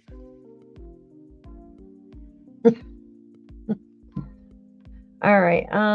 So true as hell. Yeah, I know. Okay. The children had been to his house once, and he saw them last April as his daughter's birthday party at the fire hall. Okay. Because remember Earl's Facebook message, he said that he wasn't invited. He wasn't invited to Jack and Lily's birthdays at all. Do you guys remember that? You remember that? Take a day off. I need one, Remy. Like, seriously, I feel like my brain is so full of this. Like, it's crazy. I feel like I have a different life outside. All right, so now it goes on. These are not like in order. It's so weird how the documents are. Took a statement from Edmund. Okay, here's Edmund Dixon.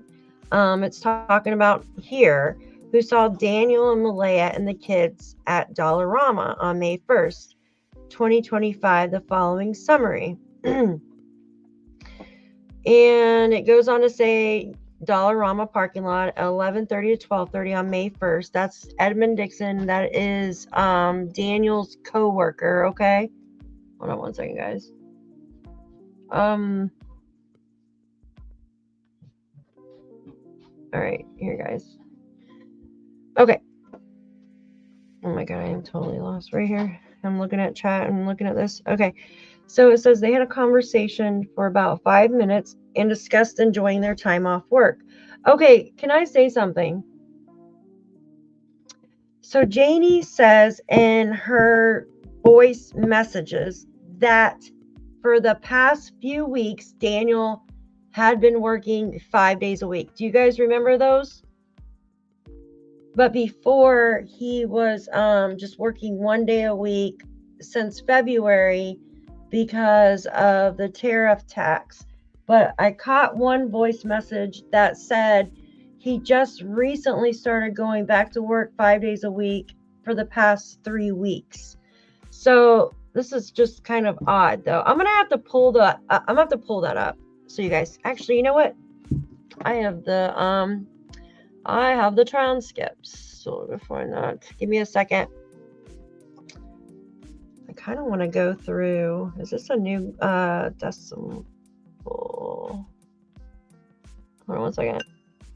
Here, I want you guys to listen to new decimal. I pull up something real quick. So I can. All right.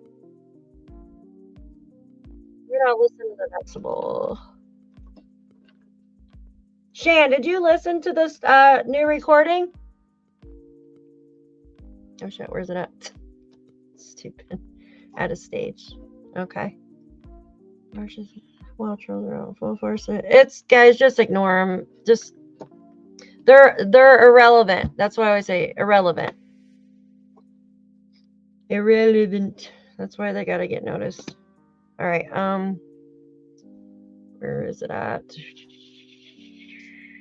1 second. There we go. All right, guys. I'm gonna play this. My name is Lindsay Jones, and I'm the Atlantic reporter for the Globe and Mail. I'm Greg Mercer, and I'm an investigative reporter for the Globe.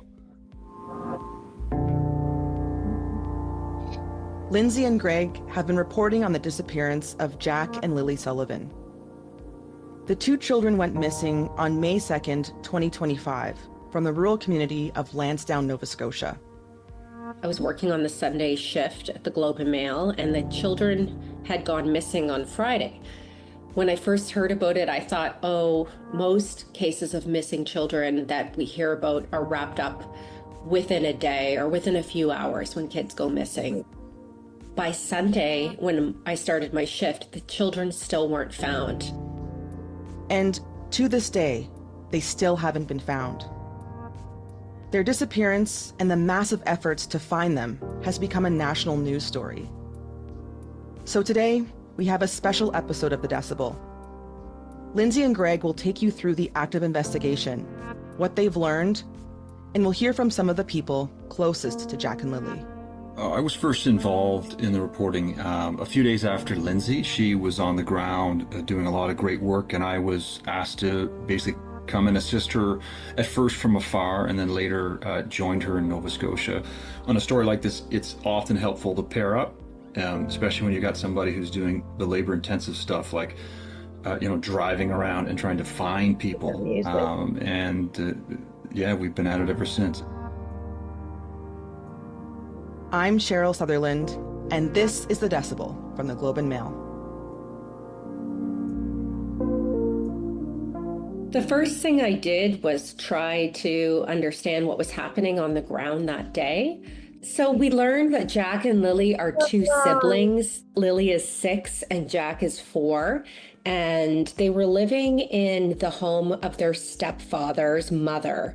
So it's a trailer in the community of Landsdowne, which is about 100 people in a remote area with no cell phone service in PICTOU County. I also reached out to both parents. Malaya is the children's mother, and I got a reply from Daniel Martel, the children's stepfather. And Daniel and I got on the phone that afternoon, and we had quite an emotional conversation. Can you take me through sort of what happened? Like you guys heard the kids playing in the morning, and how did that go? Yeah, Lilly came into the room multiple times. I mean, me and Malaya and the baby were just in the bedroom. And Lilly came in multiple times, so I seen her that morning, and Jack was out playing in the kitchen, I'm guessing, and they slid open the back sliding door. It's almost like silent to hear it slide open. But they slid it open. The boots were right beside the door, and just proceeded to, I'm guessing, play outside, and then they must have just got out to the back fence, and then they were gone. As soon as I seen that they were gone, I immediately jumped in the car, did all the dirt roads, did all the culverts, checked over the rivers, the streams. I did everything. I did anywhere the vehicle could take me, I did. Yeah. And then as soon as I got back home, like 10 minutes later, I immediately went out on foot till the officers got here. What were the conditions like in the woods when you were running? Conditions are thick. My cousin said that she talked to some searchers, and they said they've been over on 500 different searches, and this is one of the hardest ones I've ever seen. What makes it so difficult? Is it the thick woods, or what is it? Very thick woods, terrain, elevation throughout the train. Okay. It didn't matter to me at all. I was going up through water up to my waist, and the helicopters were just sitting there watching me, hovering above me. So all 3 adults that were on the property at the time the children disappeared have the same story. Malaya has said virtually the exact same thing Daniel has said. And Daniel's mother, Janie McKenzie, also told police she heard the children playing in the yard that morning. So police essentially began a massive search and rescue operation initially. Within the next following days, hundreds of people were brought to this part of PICTOU County and began searching the forest. It's a densely wooded area with a lot of mine shafts. It's abandoned mines. Difficult searching. They were aided by guide dogs and helicopters and drones. A lot of people scanning out in a grid around the home, found no trace of the kids. And then we learned that the day after the children were reported missing, that the RCMP's major crime unit was brought in to take on the case. One thing the RCMP are emphasizing is that all options are part of their investigation right now. It is a missing persons case. It remains a missing persons case, which can pivot to a criminal investigation. Well, the key thing is they haven't found the bodies of these children, right? It's difficult for there to be criminal charges without the bodies of the children being discovered. No one who's been involved in the investigation is pretending that the kids are alive somewhere. They don't seem to believe that theory at all. So they're trying to find the bodies, and until they do, it is difficult for this case to go to that next step. I told you that's what they were trying to do. They want so they can. The day after the children went missing, that Saturday of May 3rd, there was an argument at the home between Malaya's family members and some of Daniel's family members. One of Malaya's family members hurled an accusation that Daniel had something to do with the children's disappearance. Okay. And this stemmed from discussion about meth use in the home. Daniel told me about the fight on the first day I met him. And I also learned that his mother, Janie McKenzie, kicked Malaya's family members off the property. After that point, at a briefing, a police update that Daniel and Malaya attended together, Malaya left the briefing in tears. And when Daniel tried to speak to her alone, her mother would not let him. And that there was also an altercation there that resulted in Malaya leaving with her mother, cutting off contact with Daniel, and the two have broken up. She's changed her Facebook status to single, and she has not come back to the community. We had been asking him questions about these allegations of drug use, and he responds essentially saying, look, he's got nothing to hide. He acknowledges he's done meth and other drugs in the past, but he doesn't struggle with them. And the way he explained it to us was he was attending Narcotics Anonymous essentially to clear his name. What do you make of all of the speculation that's going on? So many people are waiting. Well, I can already tell you the drug party is absolute bullshit. Yep. And I even asked the RCMP, give me drug tests. I asked CPS, give me drug tests. Yep. They said, no, it's not a concern. We're not going to do that. I even go to Narcotics Anonymous. Okay. I do everything. Like, I go to 3 times a week just to clear the air for all that bullshit. I mean, even when it comes down to Jack and Lilly, I'm the only one from both sides of the family that is actually doing anything. I'm doing media all the time. They probably refuse to do media with you guys, I'm guessing. Yeah, they're not talking. Yeah, they won't do anybody. We learned through our reporting that Nova Scotia's Child Protection Office had been contacted by the kids' school out of concern about the way they were showing up at school. We don't know the specific details of what the concern was that prompted that call, but we do know that that caused a child protection worker to go to the children's house and interview their parents, and this was in the months before their disappearance. I was looking through the Facebook page of the children's school to understand what their school life was like. I was really just curious about the types of things they did at school and, what their lives were like there. And I came across a photo of Jack with a black eye. And so that photo was dated December 13th, 2024. It was 5 months before he and Lilly disappeared. I asked Daniel how Jack received the black eye in December, and he didn't respond. But in private Facebook messages that were shared with me, he acknowledged that Jack had many black eyes. He said Lilly even had a black eye when Jack and Lilly disappeared from an incident that happened on May 1st, the day before the children went missing. He said a Tonka truck that she pushed down on swung up and hit her in the face. We know that Scott Armstrong, Nova Scotia's minister responsible for child welfare, has looked into this case. He will not discuss the specifics of it, but he says he's cooperating with the police, and if there will be a time when we can question how the system responded, he will discuss that publicly. But he said for now he wants to focus on getting a resolution and finding these kids. But there's a lot of questions about how the system may or may not have missed warning signs around the home life of these children.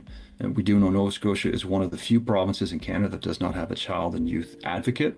And that is a specialized position that can look at how a child welfare system acts and where it fails and where it has flaws. And there's a lot of folks who are saying, maybe this is time that Nova Scotia get one and improve the way that it handles child welfare. And that's the shame of the story, is that there were people who were concerned about what they saw, who tried to do something about it.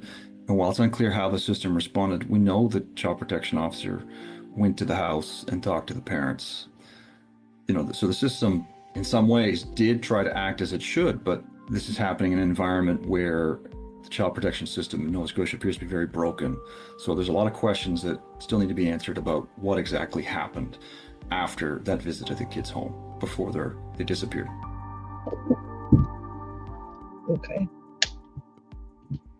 Well, 4.5 months later after Jack and Lilly disappeared, the country is baffled, and frankly, the online community is obsessed with what happened to Jack and Lilly. There are so many conspiracy theories. There are a lot of theories as well based on some of the facts, some of the interviews that have been out there. And all of it has just led to this voracious demand in the face of what really is a vacuum of information from police in the case. All of a sudden, there's more vehicles coming through the area, people slowing down in front of homes, taking photos, sending up drones. You know, for the people in the community, it's become unnerving in other ways. Daniel's father, Earl Martell, for instance, has been followed and, videoed, had an altercation, a verbal altercation with an online creator. This same online creator showed up at the home of Malaya's mother, pretending to buy a horse trailer that was advertised online, and surreptitiously recorded a lengthy conversation with Wade Paris, who is Malaya's mother's partner, about the case, and then posted that online on TikTok. And it's totally different from the rules that we subscribe to, that we adhere to as journalists. And that became fodder for many YouTubers who have dedicated their shows, their crime shows, to solely focusing on Lilly and Jack.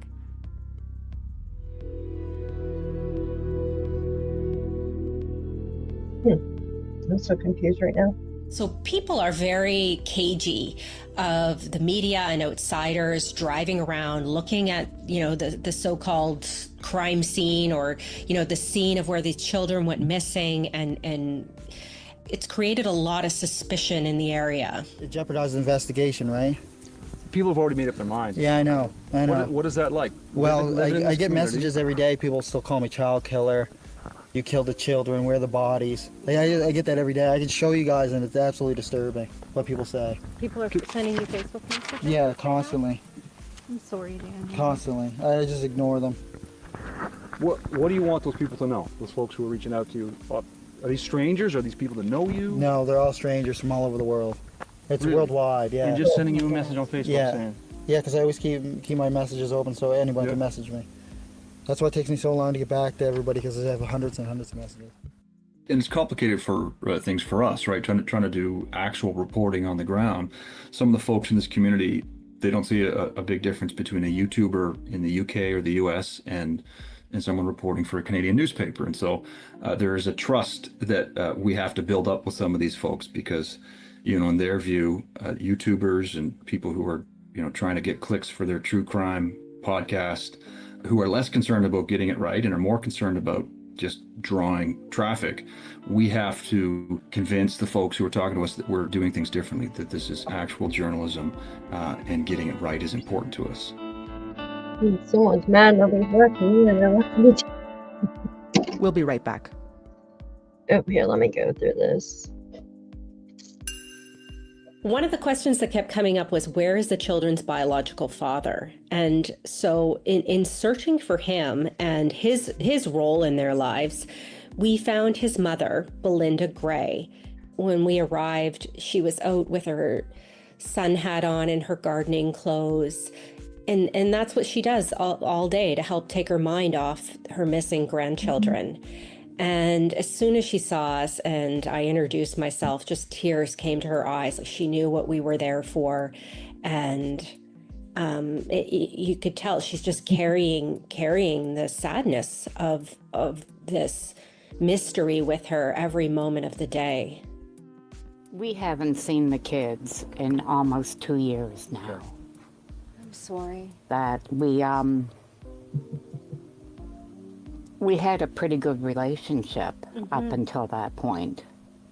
That after the separation of Malaya and my son, it was not a good separation. That my son distanced himself from the children We didn't have to agree with that. It was his decision to make. But Malaya knew that this will always be a second home for her, that they were our grandkids, so she was more than welcome here whenever she wanted to come by. What do you remember about the kids? Like, how do we describe them to people who never met them? They're lively little ones that Lily is full of life. She's into everything. She's into everything, and she's really girly. But yeah, she used to, whenever she come to visit, she got so used to seeing me in my hats and wearing glasses, so I had to take an old pair of glasses and break the lens out of them so that she could wear them around the house. She liked dolls, she liked stuffed animals, and she just had this prim and proper way of almost like she was posing all the time. But she always reminded me of a little girl that lived in her own dream world. She'd play with her toys and she's chattering away to herself. Now, Jack didn't overly talk a whole lot. He was a very quiet little boy. Okay. He was a very quiet, shy little boy, very reserved, at least up until that age, very reserved. But he quietly played with the toys, and he liked the stuffed animals. He played with them, and he loved the toy horse I had there for them. How did you hear that they had gone missing? We were in Halifax when we got the news. The mother of another grandchild I have, I guess she's seen it on social media. So right away, she sent a message. Oh. It was quite a shocker. I don't think you can make anybody understand. What struck me about Belinda is that she understood and described a change in Malaya that she noticed over the last few years. I thought her gift was being a mom. That I really thought that was her God-given gift, that she seemed to just breeze through it. She was actually everything a grandmother could want for a mom. Really? Okay. She was an excellent mom. An excellent mom. She didn't raise her voice. She had more patience than I had as a mom. Wow. And so, what do you think happened? Things started to change when she met Daniel. Okay. That she had told us about meeting him, and that she did believe it was going somewhere, so I was happy for her. And I told her, well, as long as he makes her happy, because kids are happy if mom's happy. Yeah. And we kept in communication that the kids' birthdays and Christmas, that she was staying with her grandmother at that time in Truro. Yeah. So we would go there to drop off the kids' birthday gifts or Christmas gifts and visit with them. Then we noticed that it started to change a bit. And what kind of change did you notice in her? She started to get distance. That the last visit she had them here, that was in the summer before Jack's birthday, so that probably would have been around July or August. She did make the comment that it bothered Daniel coming to visit us. That he assumed that she was coming so she could run into Cody. And I thought, well, I mean, they're only young, so we made it clear that, look, if he's got a problem, bring him too. Do you think that the reason why you haven't seen him in the last 2 years is because of that? I do feel it's because of him. I do. I mean, she was coming all the time up until she got with him.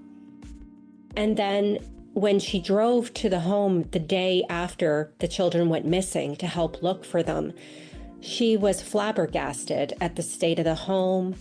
Malaya appeared totally different to her than she had previously. She wondered what happened in those 2 years. I was blown away when I found out where they lived. Why? What is it about that area? Well, we passed a few times in the last couple of years. And I actually remember seeing the mobile home. And I remember thinking that, my God, they should at least clean the yard up a bit. I'm awful critical of things. It's a shame, but I am. Well, it's okay. My philosophy has always been a person can be poor because I don't have money, that I am on the poor side of life. But you fix up what you got. You keep clean what you got. That's just been, so I had no idea. And I made a comment about the trailer twice when we had passed. So Saturday, me and some of my family members took a trip out Saturday to do some searching. And then Monday we had the four-wheeler and we started doing the trails. And we took the trails all up through the pipelines and the power lines that we checked all the trails. And the ribbons were everywhere, that the searchers were all up through the area. The ribbons that you couldn't go within 4 feet without seeing ribbons throughout the woods everywhere. That I did know they were well searched. I still had hope that maybe they were lost in the woods. Then when we come back to the trailer and the cousin met me out in the yard, Daniel's cousin. Okay. She met me in the driveway and I asked where Malaya was. And she told me Malaya wasn't there. And it hit me like a ton of bricks. What was it about that? If she could leave, then to me she knew her kids weren't coming back. Because I know I couldn't leave. I wanted to sleep in my car there.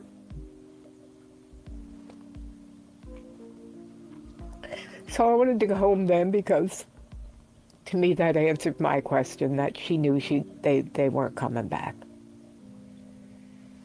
The longer this goes on, Linda, how worried are you we may not get answers? That leaves me sick to my stomach. I don't believe my grandchildren are alive. I have resigned myself to that one. But to not get answers, it's like, no.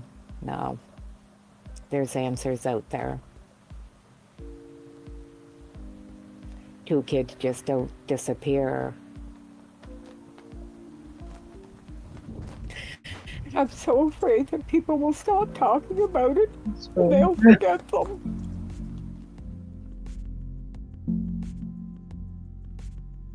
Sorry guys, I'm scrolling through it. Is that it? Guess that was so. In August, the Globe and Mail and other media outlets received 13 documents. Whenever police need to, get a warrant or like make a records request access, they have to get an authorization from a judge. And in this case, police had all of those authorizations sealed because of the open court principle, and anything filed in the courts is supposed to be accessible to the public. The Globe and Mail, along with 2 other media outlets, made an application to unseal those documents. And so we successfully did. Some of the information is redacted, but there is quite a bit there. And the records requests were to request parents' bank records, cell phone information, video surveillance from companies to corroborate information that they had already given police. And so some of the information that we found that stood out for us in these documents was that police collected the toothbrushes from the home, that they found a sock and children's boot prints in the woods, that they went to lengthy avenues to identify as being the same type of boot Lilly was wearing at the time she went missing. The documents also showed that Malaya and Daniel's polygraph tests were found to have been truthful, and that at that time, police did not believe Lilly and Jack's disappearance was a criminal act. Another key thing that came out in the documents is this pink blanket that, has come up in other stories we've reported on. And the key thing about this pink blanket is that it was found a kilometer from the trailer where Jack and Lilly disappeared from, and it's perhaps the only physical clue in the case. So what's interesting is that Malaya's sister found this blanket along with 2 other family members the day the children were reported missing in the afternoon. And Daniel originally said that blanket was not Lily's. Malaya said the blanket was Lily's. Then Daniel suggested that the people who found the blanket planted it. So I spoke with Malaya's sister, Haley Ferdinand, who found the blanket, and she denies having planted anything. We most certainly did not. And that's on everything I have, the person I am. I would not do that in the midst of to obstruct a case for missing children, regardless if they're related to me or not. I would never. So why do you think Daniel is suggesting that you planted it? He told that to me as well. Probably because I was the one that was hot on his ass the whole time we were there. Okay. And he didn't like me from the get-go when I got there because he would not speak to any of Malaya's family when we showed up to help the search for Lilly and Jack. He'd put his head down. He would ignore us. He would walk away from us. He wouldn't engage in conversation, and I kept at him. I was there for Jack and Lilly, and I'm still here for Jack and Lilly. We're not sure what all of this means, but it's very interesting information and perhaps the only physical clue that the public knows about at this point. And that blanket, police have told us, has been sent for forensic testing.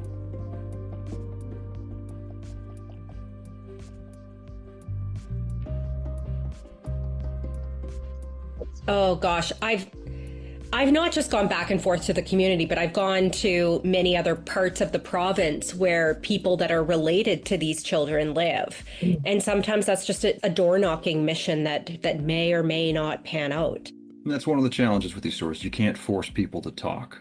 We were able to find Malaya's father. So this is the grandfather of Jack and Lilly. We found him through an address we obtained from a parking ticket he had in Halifax, right? And got an address outside of Sabanakati First Nation, and went and knocked on his door, and he was happy to talk.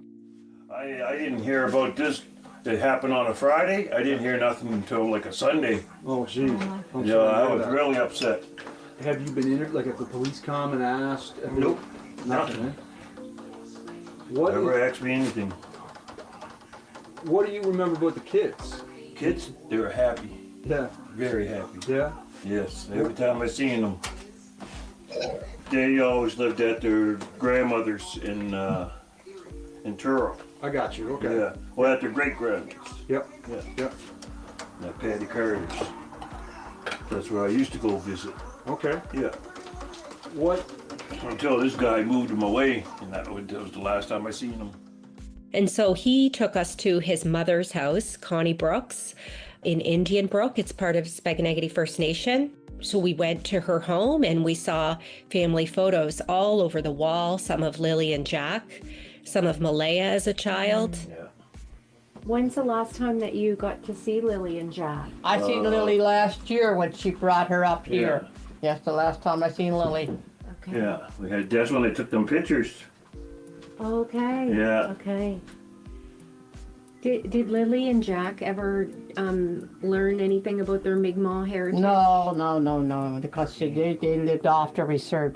Okay. They come up occasionally, when she brings them up in vision. Yeah. She brought them up, and did you show them anything? Yeah, we showed them everything, and then, And Connie Brooks told us some interesting information. Malaya had been there to get her status card updated, so she is a member of the First Nation, and she visited her grandmother and other relatives, and her grandmother asked her about her relationship with Daniel Martel. But I asked her, did he hurt you? She didn't really say he hurt her, but he held her down He held her down and took her phone on her, and she couldn't talk. She couldn't loudly use the phone.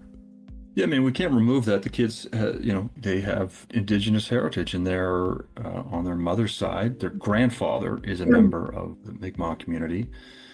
The kids do not have official status with that community, but certainly the Mi'kmaq community has been involved in the search and providing legal assistance to their mother. So it is a part of the story.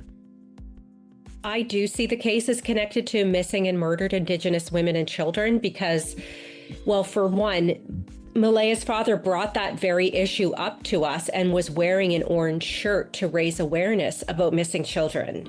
And while there hasn't been a specific outcry about it, I think one thing to consider is that children going missing or being murdered happens more often to Indigenous kids, statistically. And so you can't disconnect that these children have gone missing for this long with no answers from their Indigenous heritage.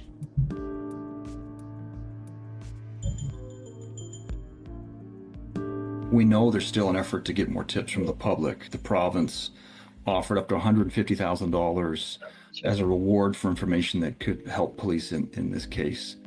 And that's part of a provincial program designed to kind of get tips for some of the cold cases that are, some of them very historical in Nova Scotia.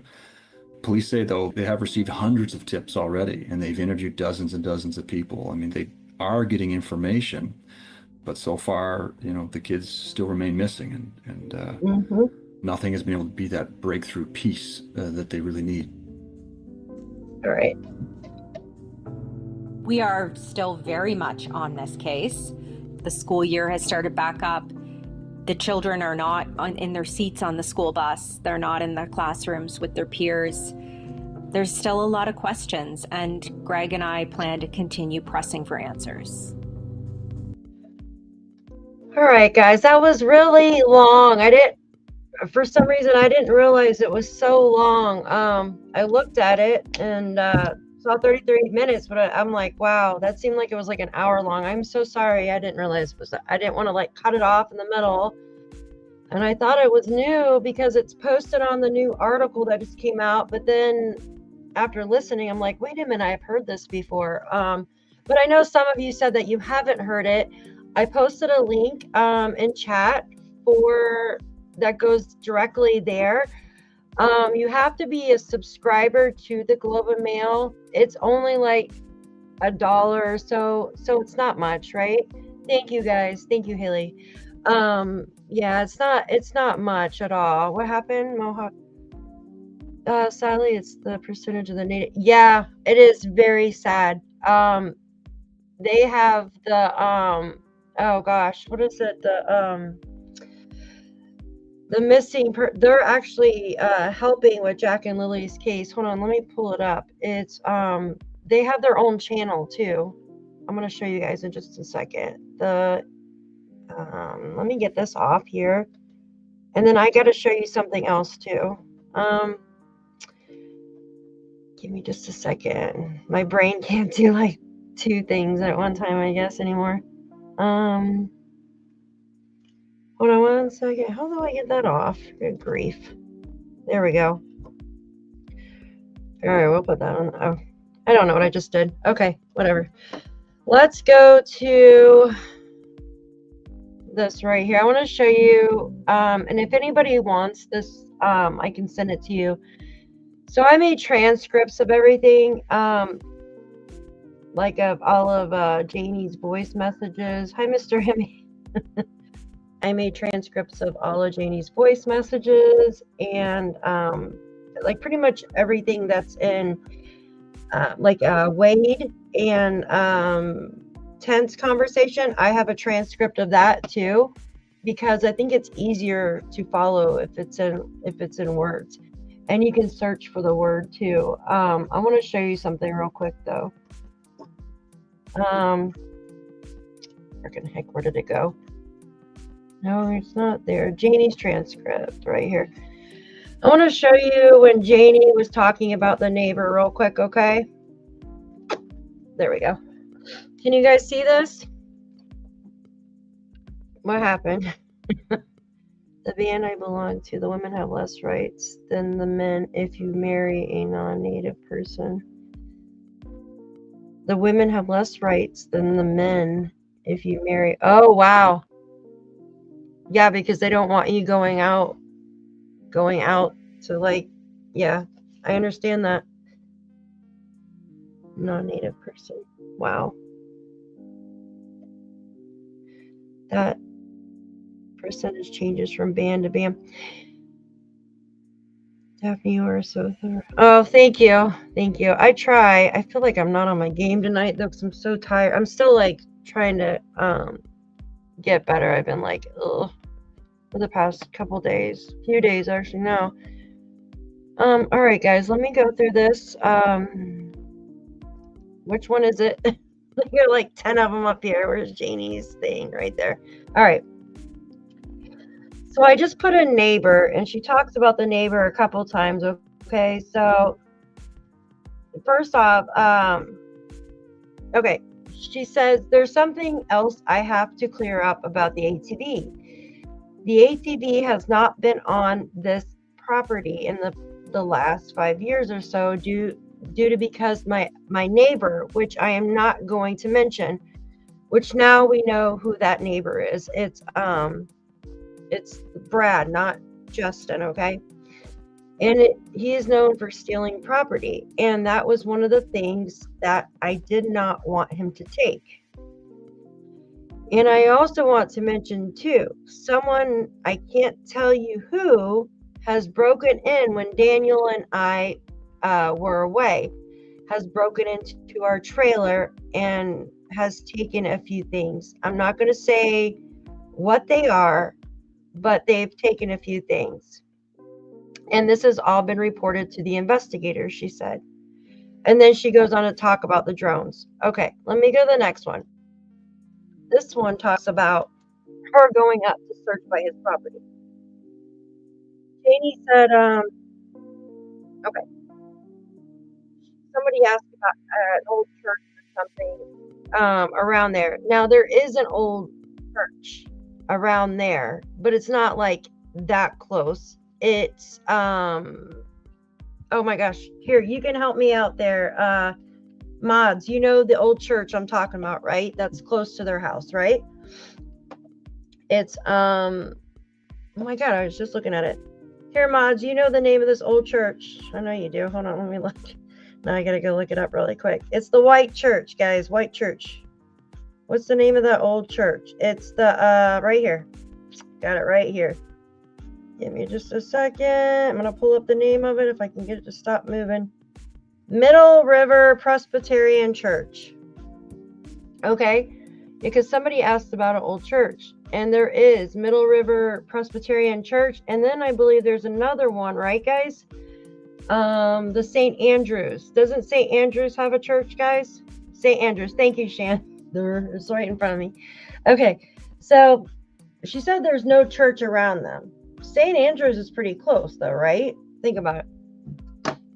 But she says if you're talking about the building up on the top of the hill, it used to be an old community center. Okay, that old community center is called Lorda Park. It's got orange roofs or whatever. You guys know what I'm talking about? Has like the 2 ponds. And she goes, yes, it has been searched. I searched it myself, she said, and I walked all the way around it. And she says, I told the RCMP, and that I already searched that, and I even searched the little camp that my neighbor has up there. So Wong must live, because that's across the street, right? He must live by that camp, guys, right? St. Andrews is condemned. Thank you. So it's not an old church. St. Andrews is condemned. So campground across the road from them. Shan, the campground. Okay, let's go. I'm going to show you right now. And then I'm going to go because it's dark and the chickens are probably getting eaten by somebody. Somebody always wants to eat the chickens outside. I don't know why. My old chickens. Oh, gosh, guys. One of the chickens laid an egg the other day. They haven't laid an egg in like, oh my gosh, so long. But one of them laid an egg. Well, Skipper laid an egg. She's the only, the Reds don't lay eggs anymore. They're just there. Yes, so Molly, there is a waterfall. Any of them, well, there's supposedly 4 mines. The mines are supposed to be, God, it's so cold in here. The mines are full, like they're closed off, but that's what I read.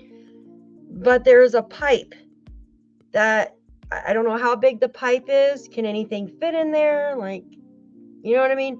But it's for bats to fly in and out of, is one of them. Okay, yes, so Lorna Park Community Center is not active, but there's paths and trails and water. Thank you. And waterways around. Exactly. Like there's ponds and stuff like that you can go fishing about. Explore the police apparently got, oh, sorry, I thought that was for Mohawk, the father, a previous child, and his baby hasn't seen in months. They were caught on camera lying. Is that talking about, Mariska, are you talking about, oh my gosh, I cannot think right now. A baby Emmanuel? Or am I thinking of something else? All right, hi, just me. Good to see you. Pipes for bats are approximately 3 inches wide. Okay, so those aren't too wide, right? Thank you, Remy. Thank you. So those aren't too narrow. Yeah, that's so sad. So that's not too, like, you couldn't, I don't know. You couldn't fit much in there. All right, guys. How was I going to show you? I forget now.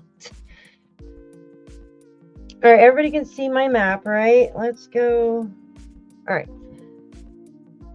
Let's close this up. All right, so basically, let's look at this. Kids' home, right? Right here. Then you got the park. Right here, guys. Here's the park. All right. Janie said that she walked all of that. What? That's a lot, right? Like she walked a lot. She said, I had already searched. I even searched the little camp that my neighbor has up there around the park. Okay. She said she walked all around that. That's a lot of walking. Imagine Janie walking all the way around that, guys. Like, you can just tell, like, she's pissed off. Like, her, like, watching. I have to go back. Thank you, Daphne, for your... Oh, thank you, Mariska. Thank you. There's cabins around Lorda. Not sure. Yeah, they're like little, yeah, like just little small. It's right there with the orange building or the orange roof. Let me see if I can zoom in. There we go. So Janie says she walked up here, guys. See, this is the little park. They got little ponds and stuff. I think it continues across the street too somehow. Because if you come out here on the street, there's a sign across the street that says the park. I don't know. Does anybody know that, guys? Or am I crazy? What does it say about Justin? I don't get why RCMP don't question just.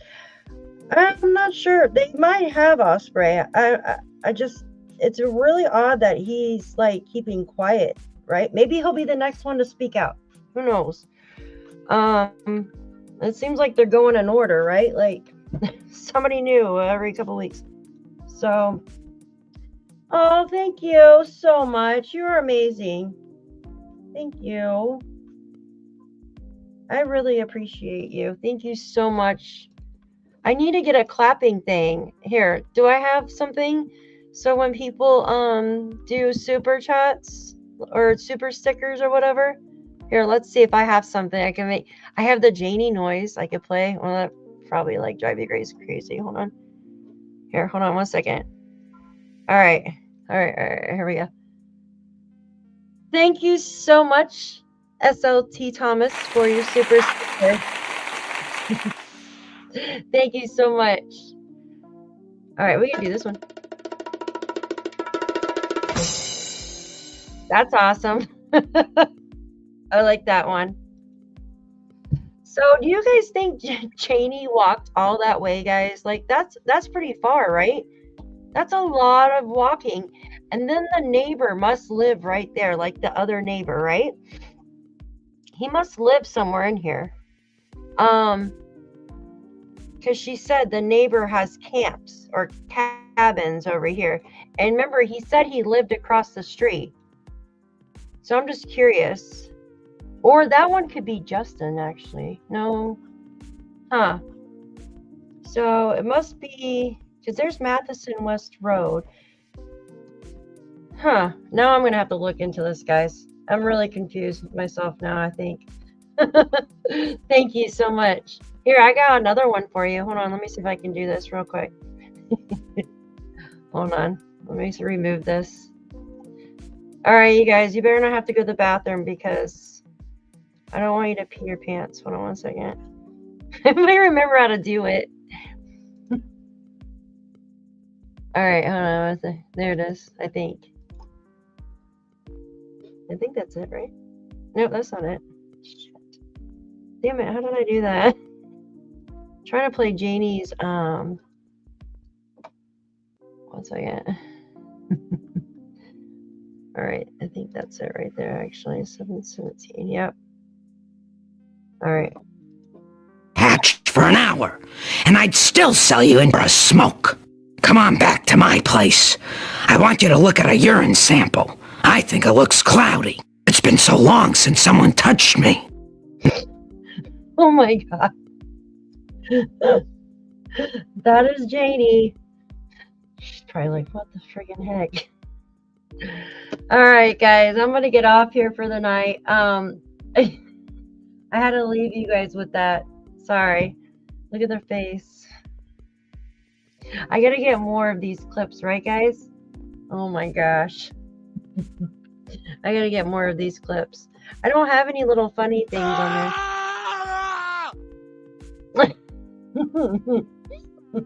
What the hell is that? It's Janie.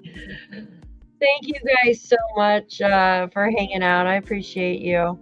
I appreciate all of you. And I have some videos for you guys tomorrow. I just got to get them all like put in order and all that crazy stuff. Thank you, Remy. Let me see. Here, I'll put up the chat real quick. I appreciate all of you guys. Like, seriously. Landsdowne Outdoor Recreational is where the free camping is located across and up the road from the home. So that's the across and up the road from the home. So it's by the Lorda Park too, kind of, Mohawk Mom? Like, is it close? Landsdowne Outdoor Recreation is where the free camping is and is located across and up the road. So it's close to the Lorda Park too, right? The little camps, the little cabin things right up there. So when Daniel, that's when Daniel said, I ran up into the woods, the kids, they have cabins up in the woods, the little forts or whatever. And I'm thinking, why would he call them cabins? So they're forts, right? Like they're not, I don't know. Maybe I was making something out of nothing there, but I thought it was weird. What did Jen say? My dog looked at the TV like, mine didn't move. She's already like passed out because it's her bedtime already. Usually she's like, what the heck is that? Too funny. Bye, Daphne's case file. Bye, Robin. Thank you, guys. Denise, thank you, Drippy. Thank you so much. I appreciate all of you guys watching most of it from my sofa. Oh my God, me on your sofa. Oh my gosh. Thank you guys so much. Thank you, Crazy Town, Molly, Bonnie, Drippy. Thank you. Remy, Lily, Thomas, thank you so much. Selma, yes, it was Selma from, I think was it you or somebody in AB's chat the other day said that Janie sounded like that. And as soon as I heard that, I literally went and copied the sound effects. Thank you, Bless Mac. Thank you so much. Cindy, Miss Bartman, thank you, Kate. Thank you. Finding Solace, you're an awesome mod. So is Sean. Thank you so much, Sean. Shenanigans. Layla, thank you. I appreciate you. Jennifer, I'm going down. C. Taylor, thank you. Danny Boy said, I hear Brad's truck now when he was in Mike's chat yesterday. Yes, C. Taylor. Janie said that's actually one of her transcripts, the voice messages. She said that he's the only one that uses the old road. Remember that? Talking about Brad. And then Layla. Thank you. I appreciate you guys. You guys go rest and have a good evening. Thank you, mods. You guys are amazing. Thank you. Wolfie, is it over? Yeah, I've been on for like, oh my God, 2.5 hours. That's crazy. That's crazy. The chickens, I can go put them up. Thank you guys so much. I appreciate all of you all. Yeah. Thank you so much for saying that. Thank you. Yep. Hit the like button on the way out. Yeah. Yes, that's fine. That's fine. Yes. Oh, hi. Hi. How are you? Thank you. It's okay. You guys can rewind if you want. Yeah. Thanks, guys. Have a great night, everybody. We will catch you later. Take care.